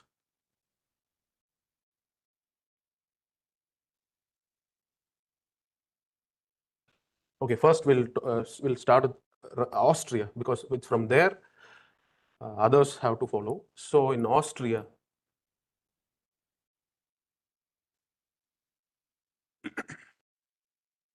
as I told you, in Austria, you have the Germans, and then you have the Magyar speaking Hungarians, and then you have people who all speak the Slav language, right? So you can say there were three distinct groups of people, and the dominant group was the Germans. So they were ruling, they were enforcing their language across all parts. Okay. And Austria by this time has now developed a class of educated intelligentsia. Austria is yet not a very industrialized society, right? Prussia was industrialized, France was industrialized, but Austria, even today, till today, it's not a very industrialized country. Okay. So in Austria, but an educated class of people, they have emerged, right? It is this educated class of people who now despise, who now oppose the system of Metternich. I told you, the despotic system of Metternich, where your life will be closely monitored, arbitrary justice will be delivered to you, arbitrary imprisonments, right? All of that is no longer acceptable to the people of Austria, right? So the educated intelligentsia of both Germans as well as Magyars, they rise up in a rebellion. Slavs are still complicit. Okay, the thought, that consciousness among the Slavs that we are all a group with a shared sense of history is yet to be born. That's a phenomenon that will be born as what is called as pan-Slavism in later years. It will be born in the later half of the 19th century, not as of now. It's this pan-Slavism, pan-Indian, pan-Slav, right? As of now, they consider themselves as Slovenes, Croats. Okay, they don't consider themselves as all as a group of one people. That will later emerge. Okay, and it is this pan-Slavism which will actually lead the world to First World War. Okay, we'll see how it happens. As of now, the conflict is between the Germans and the Magyars. So first, the way the uprising started in Austria had nothing to do with power sharing between Germans and Magyars. It was simply opposition of the people, an uprising of the people against the tyranny of Metternich. They wanted the Austrian emperor to change his ways. They wanted an elected parliament. They wanted a constitutional monarchy and not an absolute monarchy. Right? So as soon as Vienna was in flames, as soon as Vienna rose in rebellion, Metternich ran away from the throne.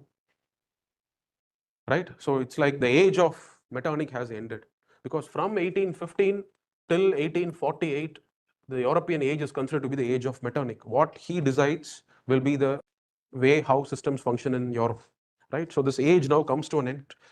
But between now, see, both Germans and Magyars, they have united for a common purpose.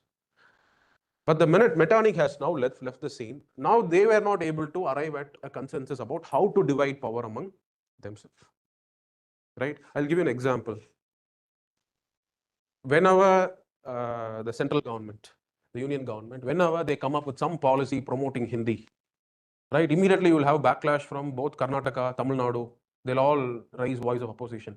But once that issue has now settled, now problems will start. Kaveri water, Kamal Hassan, right? Now issues will start, right? So you will not be able to come together. You will have your own sense of injury that has happened in the past.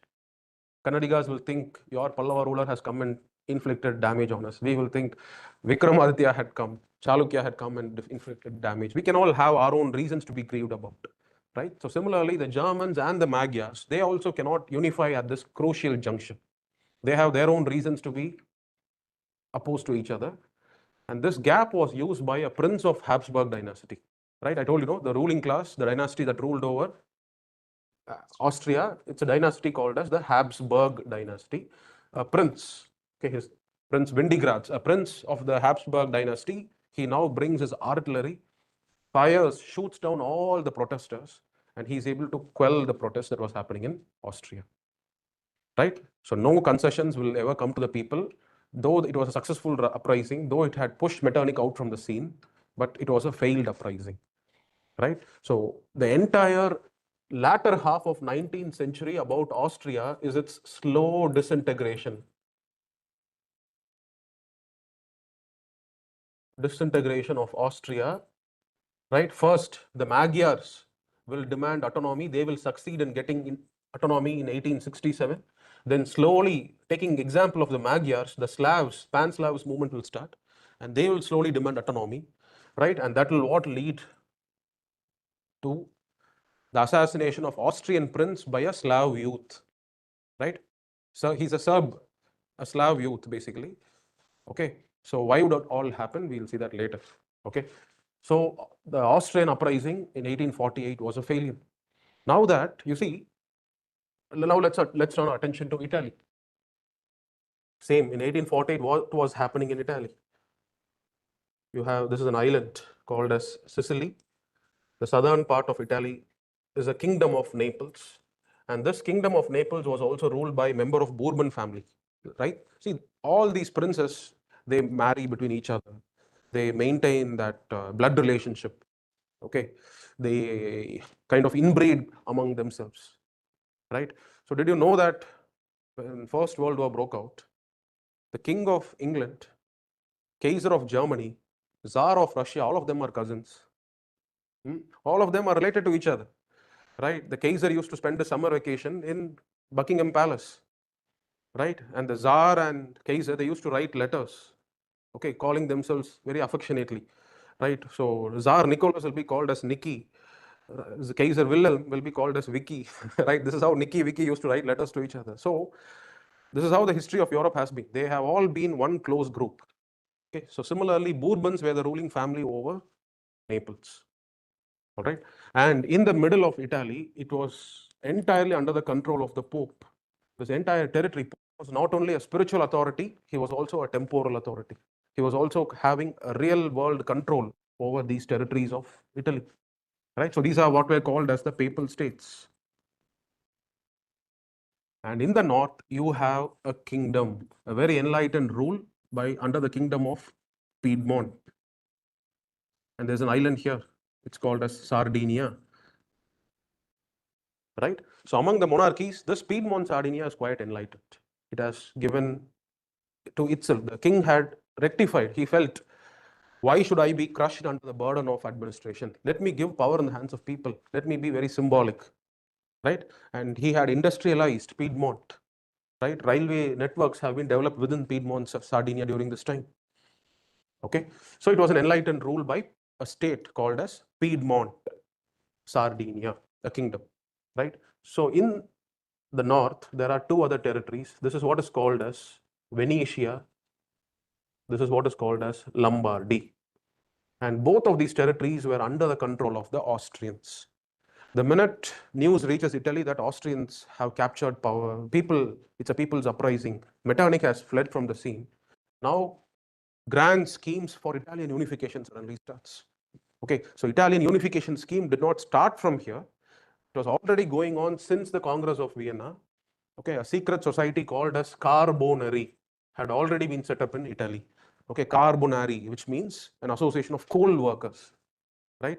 So that group had its idea, it had its ambition that one day we should unify Italy, because as of now, Italians don't even feel that they're all a part of the same country. They consider themselves as Lombardians, Venetians, Milanese, Sicilians, Tuscans, Florentians. They don't actually consider themselves as Italians. So as to bring this message in the minds of Italians, that's why this organization called as Carbonari was formed. In addition to that, there were also inspiring personalities like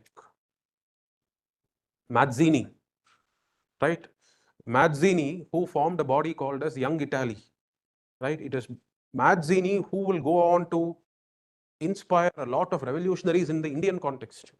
V.D. Savarkar was a student of Mazzini. He would have read all the volumes of Mazzini's works. Having inspired, that's why he calls his own body as Young India, Abhinav Bharat. Right? So Mazzini was an inspiring person who has brought to the minds of Italians about the need to be unified. Right? So 1848 was used as an opportunity, and there were uprisings everywhere in Italy wanting to unify Italy together. But the minute the uprising in Austria was put down, immediately Austrian army, Habsburg army, was able to take control over Italy. Okay, it was able to crush the resistance that was led by Piedmont. Piedmont played an important role in leading an army against the Austrians to chase them out of Italy. But crucial support arrived at the crucial time from Austria, because the uprising in Austria was put down. So immediately the Austrian army was able to reach here, and as a result of which the Italian uprising was all put down. Right? So this brought the consciousness in the minds of certain Italians who were living in their own fantasy land. There were people like Manin, right? He was also another revolutionary. They had ambitions that Italy should not be a monarchy. Even though Piedmont Sardinia could be there, Italy should only be a republic, right? So even in Italy, there were two strands. One was unification should happen under Piedmont Sardinia. The other group thought Italy should be unified as a republic, not as a monarchy, right? But this group, the Republican group, were able to understand the reality that two things are essential for Italian unification. One is Austria should be overthrown. And to overthrow Australia, you need armed resistance. And you cannot get armed resistance except for the army of Piedmont, Sardinia. So if at all Italian unification has to happen in the future, that can only happen with the assistance of Piedmont, Sardinia. So that was a clear message to fellow Italians who were dreaming one day that Italy will be a republic, right? And not only that, I forgot to mention, it was during the same time, because revolutionary Italians have captured all these places. They were able to chase Pope out. They were able to capture Vatican. They cannot digest that North and South Italy will be there, and in the middle there will be an area which will be ruled independently by Pope. That cannot be allowed to happen. So they were able to capture the papal states, right? As soon as they were captured, they found an enemy who came in support of the Pope, and that was none but Louis Napoleon, right? Because Louis Napoleon, he was an emperor of a Catholic society. He cannot see a Catholic authority, Pope, being thrown out and his territories being captured. Then what will his people think of himself, right? He had to satisfy his own constituents.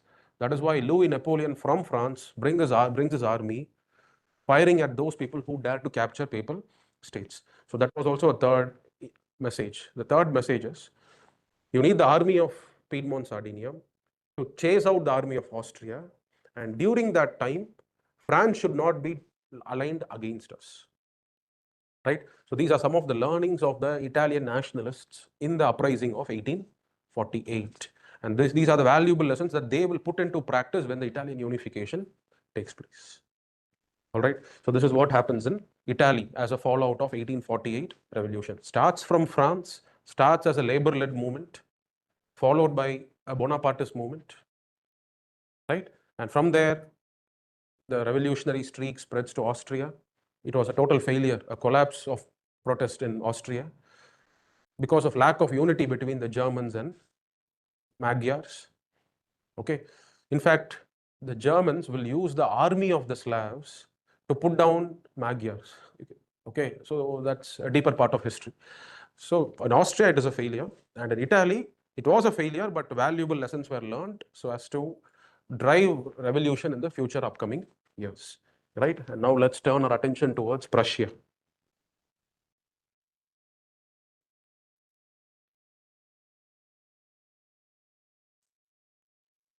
Prussia and Germanic states and other Germanic states.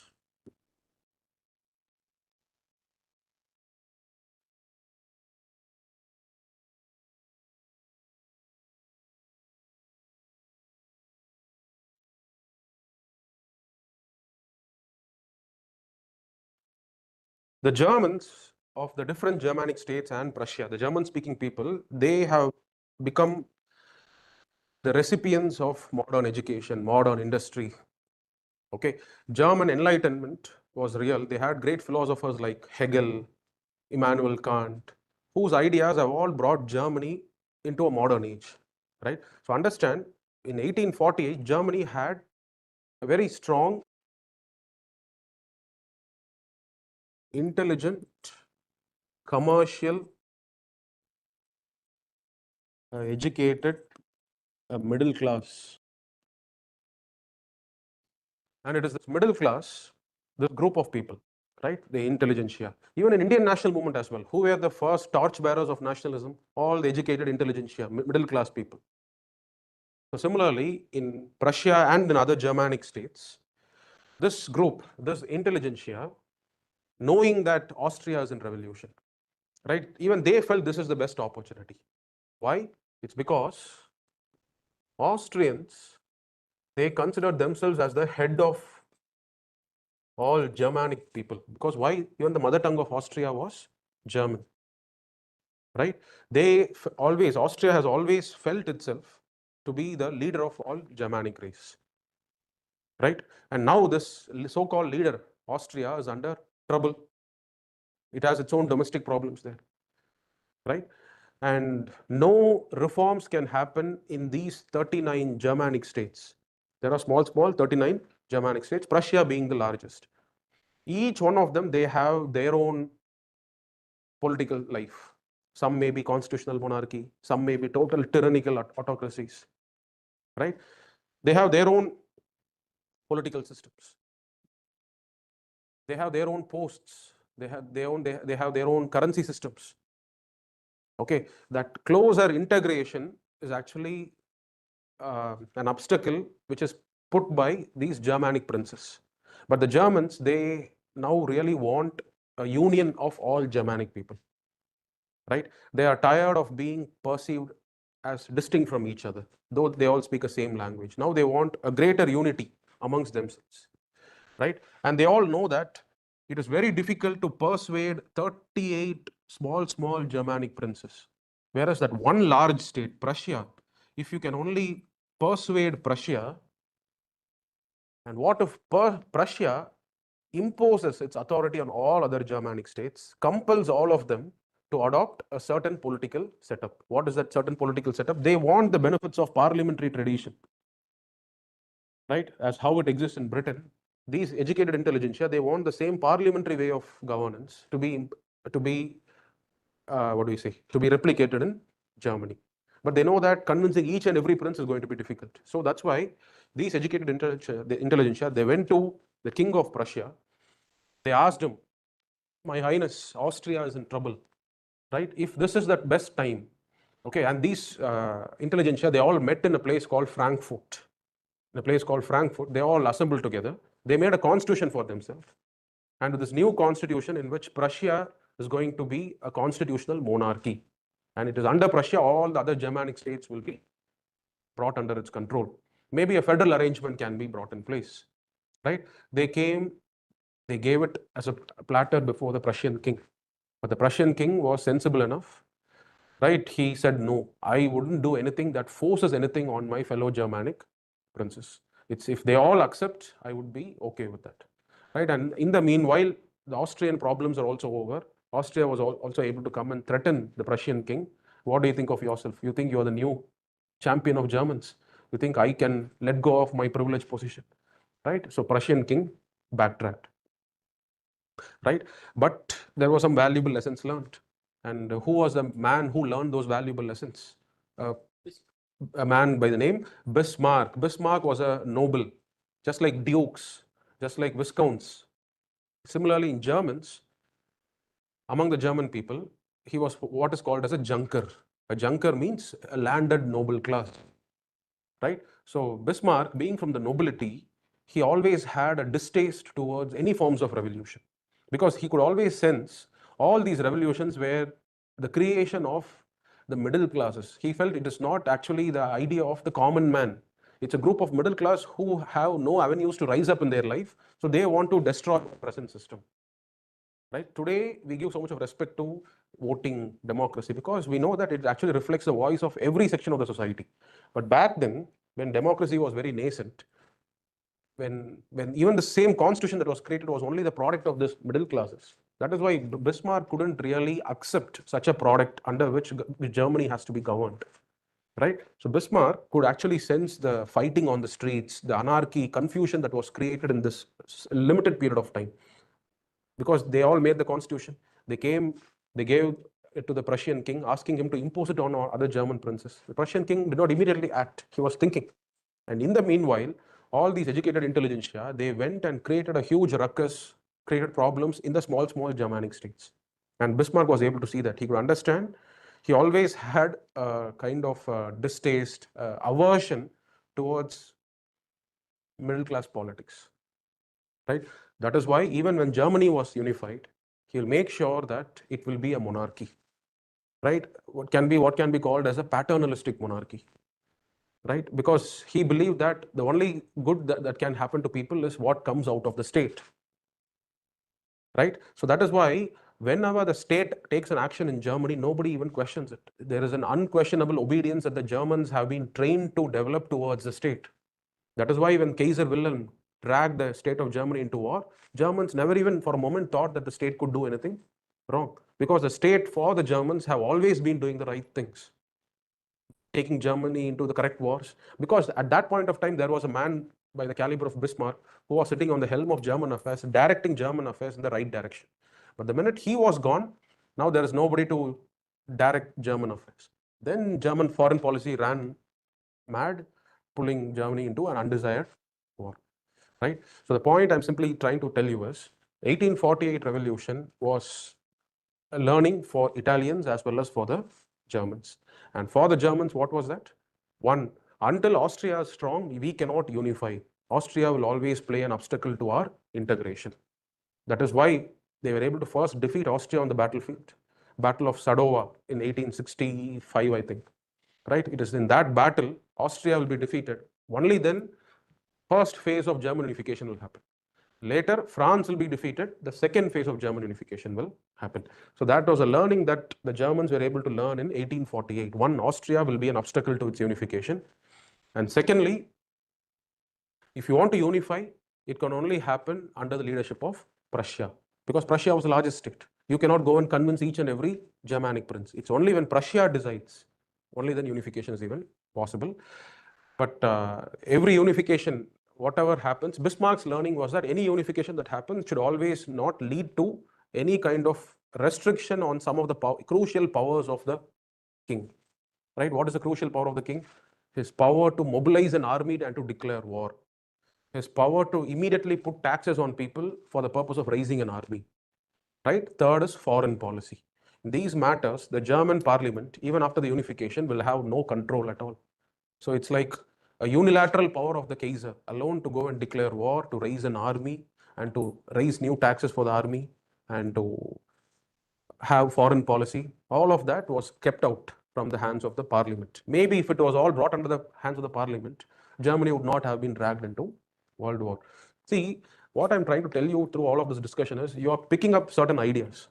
Right? Now, when a question is asked about the First World War, you could even write all of these aspects. If the question actually takes the line as if the question wants you to blame Germany, right, for the purpose of First World War, imagine the conclusion, you can write these ideas. In the Bismarck scheme of things, the king was always supposed to be an absolute monarch in certain matters. If only the political traditions of Germany was different, then probably Germany would not have been dragged into First World War. Those kind of concluding remarks what will make your answer stand out. Because anybody can write an answer on how Germany can be blamed for First World War. But then what is the differentiating aspect of your answer? It is these connections. Right? And this will not come when you simply read some 10 points on causes of First World War. This comes when you have a comprehensive read. Correct? All right. Are you able to follow till here? Yes. So 1848 revolution is over. Now let us move on from here. And not to mention, when revolution was happening in Austria, right, a crucial partner who came in support of Austria was actually the Russian Tsar. Right? Russia could not digest all these small group of people overpowering a mighty emperor, because he knows Tsar Alexander was the Tsar during this time. No, I'm not sure. I think it is Tsar Nicholas. Whatever it is, the Russian Tsar couldn't digest the very thought that popular uprisings can be allowed to overpower a mighty emperor, because he knows this will be repeated to me as well in the future. That's why Russians send their forces so as to assist the Austrian emperor, right? Which actually shows the dry Kaiser bond, that bond of three emperors. It seems to be quite intact up to this point, right? And until the bond becomes until the bond lies intact, people's movements have no chance of succeeding. But what happens in the First World War? Do you think that bond of three emperors remains intact? No, Russia is on the opposite side, whereas Germany, Austria is on one side.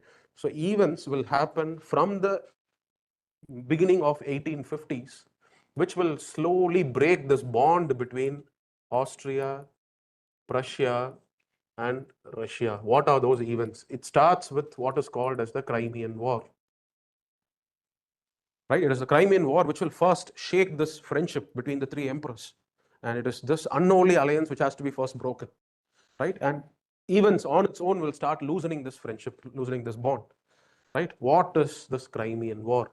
It was basically a useless war, right? Fought for no great objective. It was a war that was fought because two groups of Christians had problems. Okay, who were those two groups of Christians? One was the Roman Catholics. The other one were the followers of the Eastern Orthodox Church. Right? If you take Europe today, So I told you the eastern countries, let's say from Bulgaria, Romania, Greece, Belarus, Armenia, Russia, Lithuania, Latvia, those countries, they all follow a different form of Christianity. Okay, let us not go into the details of what is the difference between Roman Catholicism and all of this, right? They don't accept the authority of Pope. Okay, they have their own local patriarchs. Each church, the Church of Bulgaria will have its own highest authority. Russian church will have its own patriarch, right? And they have very different rituals. They believe in what is called as the Holy Spirit, right? So their liturgical practices, rituals are very different. Just understand there is a difference between the two groups of Christians: Western Christianity versus Eastern Christianity. That was the first schism in Christianity. The next schism in Christianity will happen within the Western Christianity, which is basically the schism which leads to the birth of Lutheranism, Calvinism, right? So the followers of Eastern Church, they used to go to the holy places associated with the birth of Christ: Nazareth, Bethlehem, Jerusalem.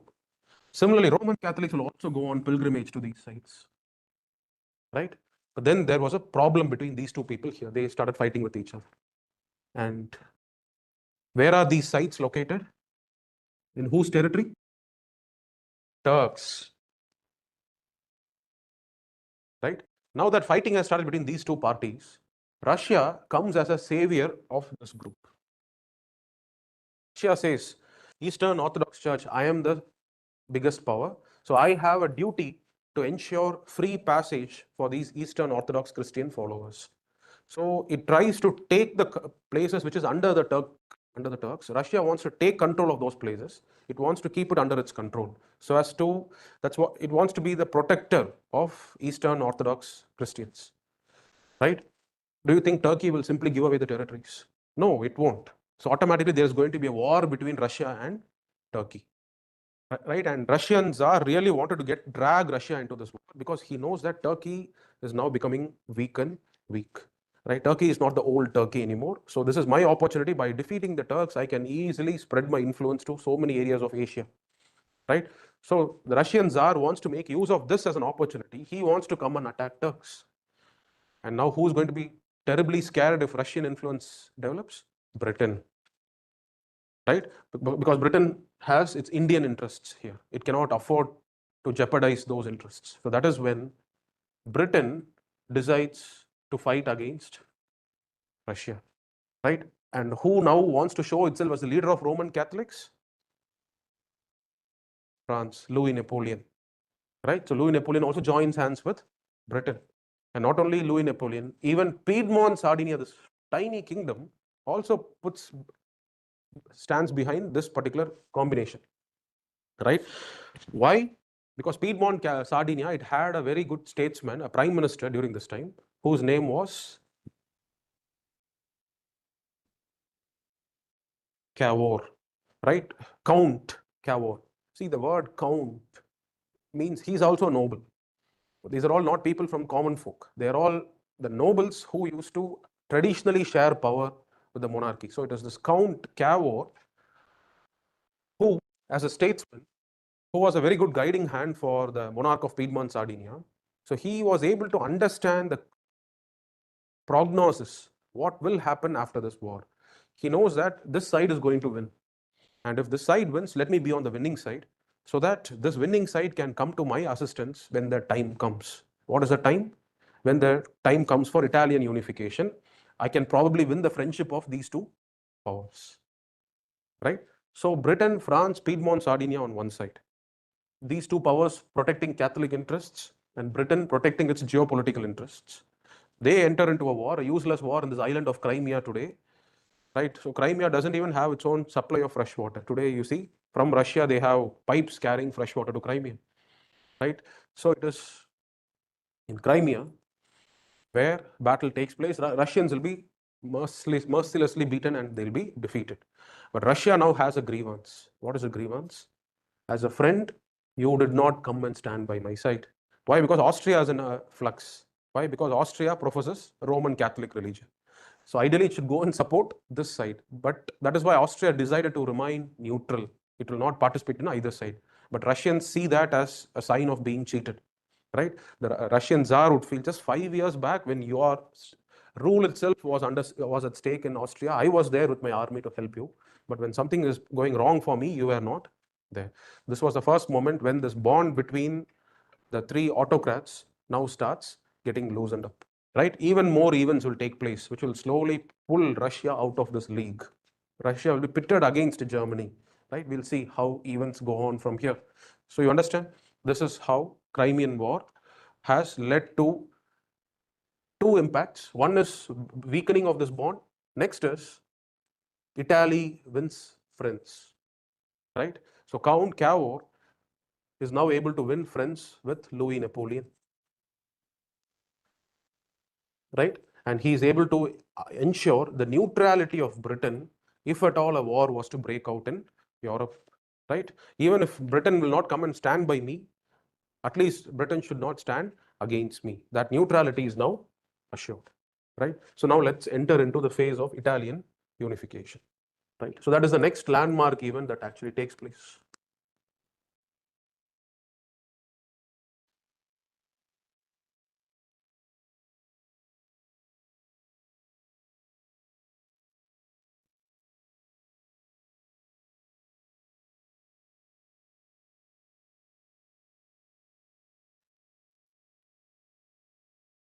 So as I told you, first Austria has to be thrown out, right? And second, it is with the leadership of Piedmont, Sardinia, and third, you need to have the support of France, right? It is when these three combinations happen, support of France, leadership of Piedmont, Sardinia, and by Austrian expulsion. This is when unification can happen. This is the learning, right? So what happens is this Count Cavour, he goes to a place in France called as Plombiers, right? And he makes a deal with Louis Napoleon. What is the deal? It's basically a marital alliance between the son of Louis Napoleon and the daughter of Piedmont, Sardinia, right? A marital alliance is made. And what is this alliance? Basically, it is for France to come and help Piedmont, Sardinia fight against Austria, right? And Louis Napoleon would be very eager to make use of a fight. Why? Because he's promising his people that he is also just like his uncle, right? But his uncle has been expanding territories of France, but whereas till now Louis Napoleon has not yet started expanding territories of France. So he wants to give this message to people of France that under him expansion will take place, right? So as expected, Louis Napoleon, this was a secret pact. It's called Plombiers Pact, a pact made between France and Piedmont, Sardinia, kept secret, right? And now Louis Napoleon, on a New Year banquet, on a New Year feast, he makes a speech. And in that speech, he regrets that the friendship with Austria is not what it used to be a couple of years back, right? But Austria is able to get the message. Okay, this guy is planning something against me. And as expected, Piedmont, Sardinia, it starts increasing the size of its army recruitment. Now, Austria, since it has base in Venetia, Lombardy, it gives an order to Piedmont, Sardinia, stop increasing the size of its army. Piedmont, Sardinia refuses. Now, Austria declares war against Piedmont. Now, Napoleon, don't you think he has a reason to drag French armies? Don't you think every ruler would want some correct reason? They should not be seen as an aggressor. That is what Louis Napoleon was actually trying to do, right? He wanted to evoke people's sympathies towards Piedmont, Sardinia by casting Austria in a bad light, right? And now that Austria has given him an excuse, an alibi, right? Now Louis Napoleon is able to declare war against Austria. So Louis Napoleon brings his armies. You may ask me, so what is Louis Napoleon getting in return? He's dragging his armies, right? As per the Plombiers Pact, if this is Italy, there is Alps mountains. Alps divides Italy from France. And it is on this side of Alps, you have certain territories called as Nice, Savoy, right? These are territories of Piedmont, Sardinia. But in its backwardness, in its Catholicism, okay, in its cultural traditions, it is more closer to France than with Italy, right? So Count Cavour is more than eager to get rid of this priest-ridden province, right? So that's what he promises to Napoleon. Take Savoy, take Nice. And don't you think Louis Napoleon will feel happy? It gives French people the memory of his own uncle, where uncle was able to capture new territories, right? So that is how it is supposed to work, right? So Louis Napoleon brings his armies, crosses Alps, goes, chases Austrians out of Venetia. Venetia is liberated. Sorry, Lombardy is liberated. Venetia is still under Austrian control. So the next goal is to go and still defeat Austrians, chase them out. But in the meanwhile, Louis Napoleon receives message. What is the message? The Prussian army is mobilizing on the Rhine River border when they are about to cross. So Louis Napoleon gets panicked. And not only that, there was a cholera outbreak in the army of France. So now Louis Napoleon does not want to risk whatever gains he has had. So he withdraws his army back. Right? It's like task is half finished. You have evicted the Austrians from half of the Italian soil, but in the other half, it's still in their hands. Right? So now Louis Napoleon backtracks. He takes his army, goes back to France because he's scared. What if Prussians now attack? I have to be there with my army to defend France against Prussia. So the work is half done. So in the first phase, now what has happened is simply to Piedmont, Sardinia, the territory of Lombardy alone has been now unified. And while all of this was happening, a man by the name Garibaldi, right? He was an Italian, but a man who is a Republican at heart, right? He likes people's movements. Wherever there are people who are oppressed by foreign tyrannical monarchs, he will be there with his followers to help people fight, right? And his followers are who I called as the red shirts, right? So it is this Garibaldi who in this time, he was in South America, right? Why? He was assisting people's movements in South America. Now he returns back to Italy, right? And he gets under the service of King Victor Emmanuel, who was the king of Piedmont, Sardinia. So he wears the uniform of Piedmont, Sardinia. Now Garibaldi takes his red shirts. He comes, takes a boat, comes down to the south, captures Sicily, goes to Naples. As soon as he goes to Naples, the Bourbon king flees from the scene. So immediately Naples is also brought under his control. It's like there's a northern half and then there's a southern half, which has been brought under the control of Piedmont, Sardinia. But even in the north, there is a certain portion, which is Venetia, still under the control of Austrians, right? So Count Cavour is disappointed. What has started has been not been taken to its conclusion. But it will happen, but later. So this is all happening in expulsion of Austrians from Lombardy happens in 1859. Capture of Naples happens in 1860. Right? But expulsion of Austrians from Venetia will take later in 1865. Right? This was the moment which will be provided by Prussian-Austrian war. Right? And Austria is having a tough time fighting against Prussia. That will be used by Count Cavour to go and seize Venetia, because Count Cavour would have struck a deal with Prussia. Right? So he would have struck a deal with Prussia saying that you attack him from the north, I'll attack him from the south. So Austria will be suffocated. And in return, let me take the territories of Venetia. So it is the success of Austria-Prussian war on the Prussian side, which actually leads to a complete integration of all the Italian-speaking states in the north. But you see, still in the center, there is a problem, that is papal states. And who would stand as an obstacle for the integration of papal states?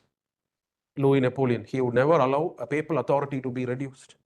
So which means only when France has a problem, this can be integrated. And that happens in 1870, right? The Franco-Prussian war. That will have two consequences. One, it will lead to the unification of entire Germanic states, right? Next, it will lead to a complete Italian unification. So the authority of Pope will only be confined to Vatican from 1870 onwards. So you see, Italian unification happens in multiple phases. The first phase of 1859, followed by a conquest of the south in 1860, and then followed by a integration of Venetia in 1866, and then in 1870 a complete integration. Right? It is in multi-phased manner. Italian unification takes place. Similarly, German unification also takes place in two phases.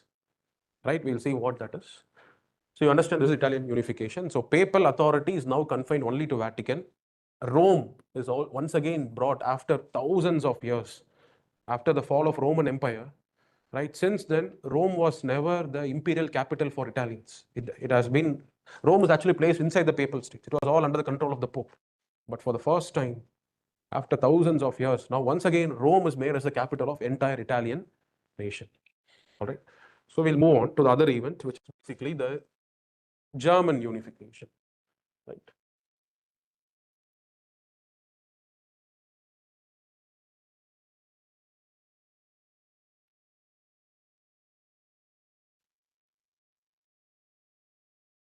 So German unification, if you see, this is the German-speaking states.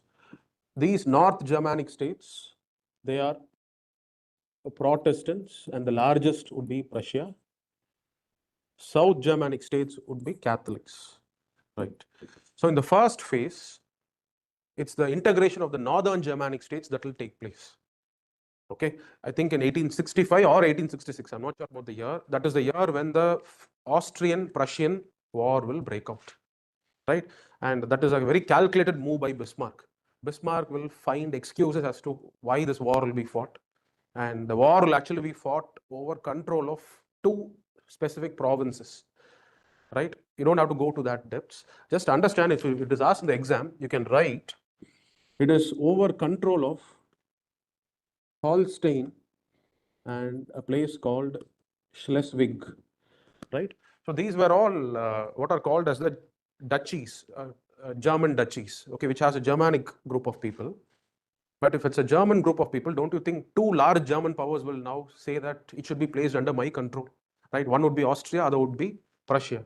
So both Prussia and Austria, they are claiming to be the protectors of Holstein and Schleswig German duchies, but which was actually under the control of the ruler of Denmark.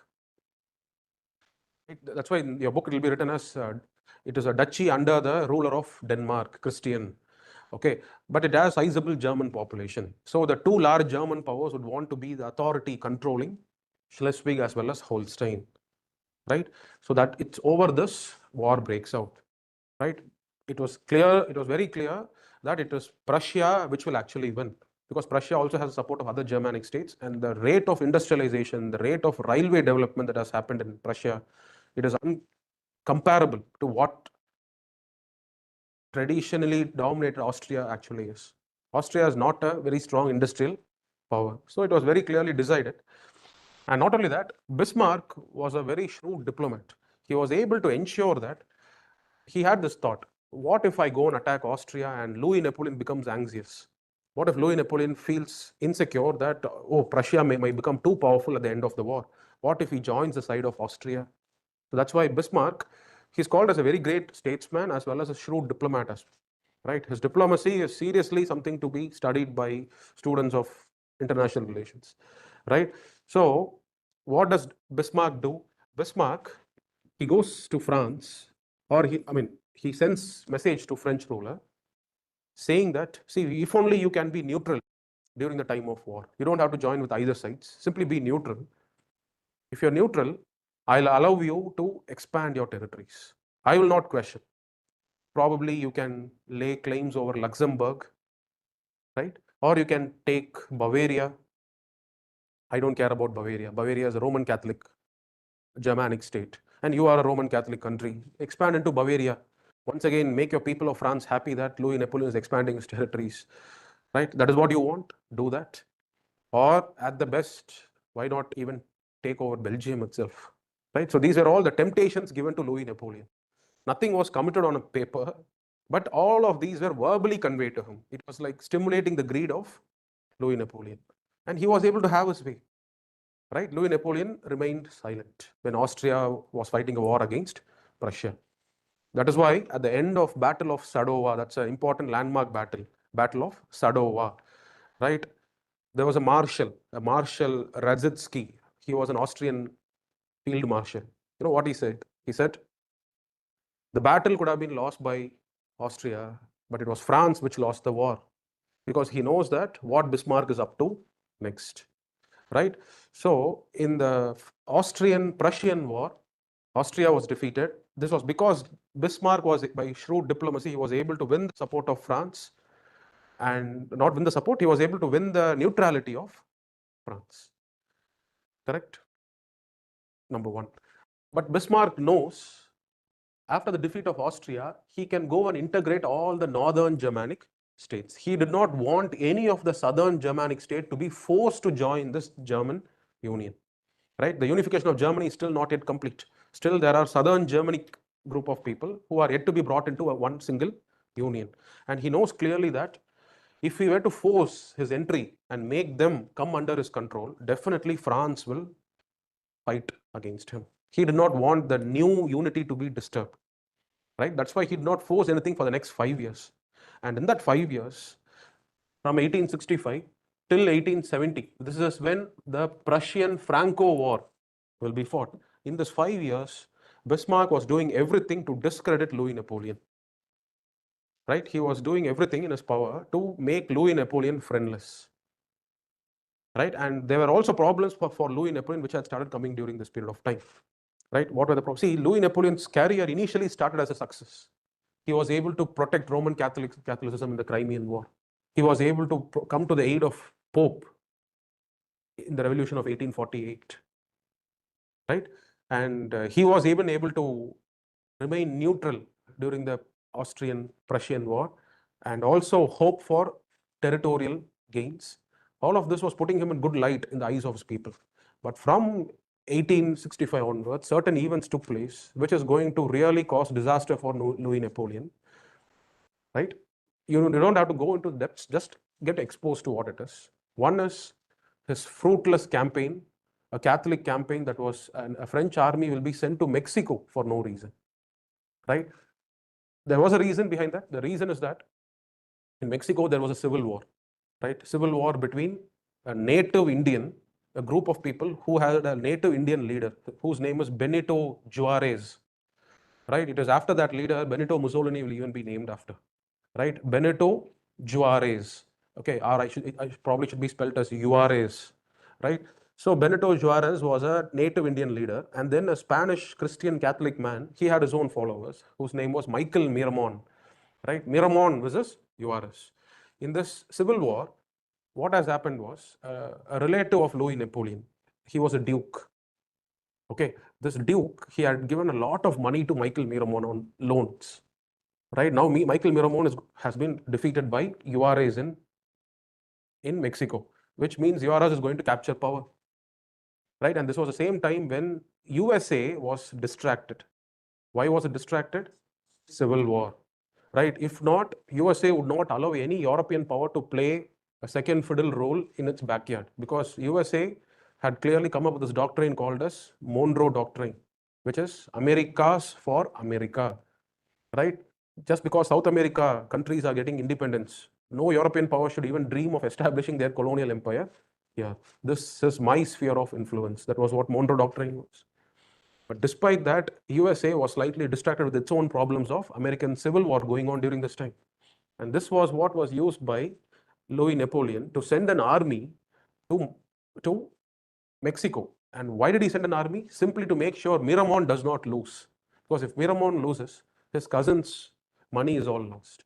Right? But ultimately what happens is the entire French army will be defeated over there. Huge loss of prestige for Louis Napoleon. See, French people have this temperament. As long as you're successful, they'll celebrate you as God.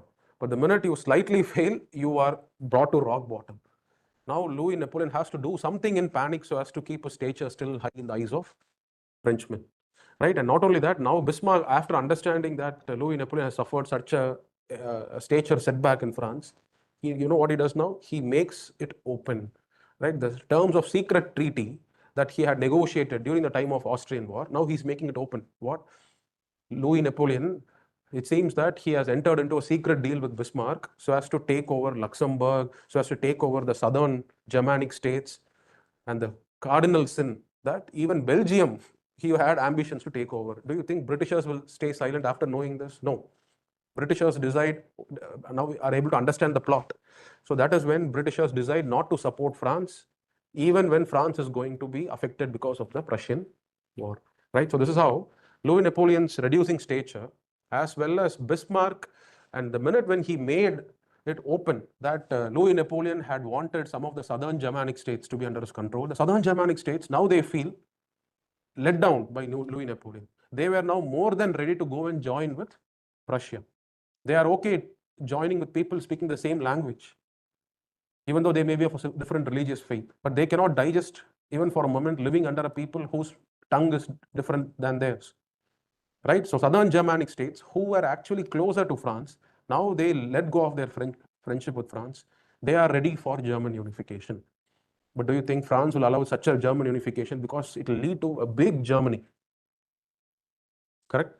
France is not going to allow that to happen, because if Germany becomes big, more resources, better industrialization, better army, better railways, any day Prussia can come and one day defeat France. So France is not going to stand as a bystander as Prussia becomes stronger and stronger. Right? That is when France decides to go on a war against Prussia. Also because Louis Napoleon's stature is going down, he thought a war against Prussia will once again restore his stature. Right? But it was a foolish war. Right? So many factors which assisted Bismarck. One is better industrial base. Second is Germans, they had what is called as a short service commission. Right? It's like you enter into army, it's more like Agnipath, or is it Agnipath, right? Agniveer, Agnipath scheme, right? You enter into the army, you work for 5 years, you get a pension, retire, go and do something else in your life. But France had long service commission. You enter into the army, work for 20 years, retire as pot-bellied, obese, old man. Correct? So as a result of which, now what happens is in Germany, you had a huge group of youngsters who are all trained in arms, because they have all come in, got trained, got out. But France, you don't have so much of reserves, right? So the entire German nation was militarized, right? All of them were able to come defeat France, right? And Louis Napoleon ran away. Alternative government was set up, and that was what was called as the Third Republic, which comes into existence in France. And Germany, all German-speaking states, they were all unified. And in a grand ceremony that was held in the same Palace of Versailles, in a hall called as Hall of Mirrors. Right? It is in the same Hall of Mirrors, 50 years later, when France will be victorious, when they will impose those crippling conditions of Treaty of Versailles on Germany. Why? Because they have not forgotten what happened 50 years back in 1870. Right? The way Germans had dealt with French after their defeat was, again, it was so cruel. Right? I think around 2,000 million pounds, I'm not sure, but a huge war fine, indemnity was imposed on France. Right? 6,600 million pounds was the indemnity that will be imposed on Germany by France after the First World War. Okay, and even this war was a huge indemnity fine imposed on France. And not only that, two important industrial belt of France was stolen by Germany, which were Alsace and Lorraine. Right? So these are two important industrial areas that will be taken by Germany, which actually plays an important role in the German industrialization in the upcoming years. If you see, in the world, Germany becomes the best industry for two sectors. One is electrical engineering and in chemical industries. Right? All of that will happen after the unification of Germany. Right? So you have all the copper reserves, all of that, you get it from the fields of Alsace and Lorraine, right? So the German industrialization was actually sped up. Its pace was increased because of the unification that happened in 1870. All right, and now this is the reason why Bismarck's voice was considered to be unquestionable, because he was the one who was able to overcome the challenges after the revolution of 1848, when Austria gave a threat to Germany and the Kaiser of Prussia had to withdraw quietly, otherwise he would be attacked by Austria. Such was the very weak, inferior position of Kaiser Prussia in 1848. But see, in 1870, just in 22 years, Germany has been made as the strongest power in Europe. All credits goes to Bismarck. Right? That's why Bismarck's authority will further not be questioned for another period of 20 more years. Right? Nobody would question. Whatever his policy is will be implemented. And Germany will adopt a lot of pro-labor legislation. Right? Insurance will be given to workers. to protect them against any disabilities when they're working, if at all they had to have their hands cut, pensions, right? So a lot of pro-labor legislations will be taken, which also keeps the labor happy, as a result of which they're also able to contribute to the industrialization of Germany. And all of this will happen while preserving the independent authority of the king, right? None of this will lead to the erosion of authority of the king, as how it has happened in other places. Everywhere, because for Bismarck, he feels democracy doesn't deliver goods, right? That's why he always wanted to make sure France remains a republic. He in his mind, it was very clear that as long as France was a republic, they'll always be weak, because they'll have to fight amongst all the different factions, right? And Bismarck's policy in the next 20 years is always to make France friendless, right? He would always make every diplomatic maneuver to make sure England and France gets into conflict, Italy and France get into conflict. He wanted to isolate France, because he knows that France was an injured tiger, right, in the 1870. He knows that France can any day pounce back, right? So as long as he was alive to the dangers. But all of that will change in 1890, when an immature young Kaiser now comes to the throne of Germany, Kaiser Wilhelm, who has a lot of problems, physical as well as mental, right? And it is this man with his rash actions, with his, what do you say, unthoughtful decisions, will end up finally dragging entire world into a war. All right. So we'll see that in the next class tomorrow, where we give a sweep of events that takes place from 1870 onwards till the Second World War, right? We'll address that in the next class. All right. So whatever you have to do as assignment will be related to what has been discussed in today's class, right? So I'll be sharing the material. In addition to that, see, whatever I share is compulsory. You must do it. In addition to that, I'll also indicate further reading, right? For those who have already done the basic work, if you feel I am already done, give me the next level of assignment. What I suggest as the further reading, right? That is what you'll have to do. Or if you have already, if you feel tomorrow I don't need 10 hours for that, 3 hours is enough. If that is the case, you have still 7 hours left. In that case, just go on, do what is suggested as further reading. All right. Yes or no? So this is what is going to be the system for the next 6 months. Right? Class, assignments, then an interesting test to find out what you have learned. Does it give you any reward or not? That cycle, when it is repeated, one day it will give results. Okay, all right, fine. We'll meet tomorrow, day after tomorrow.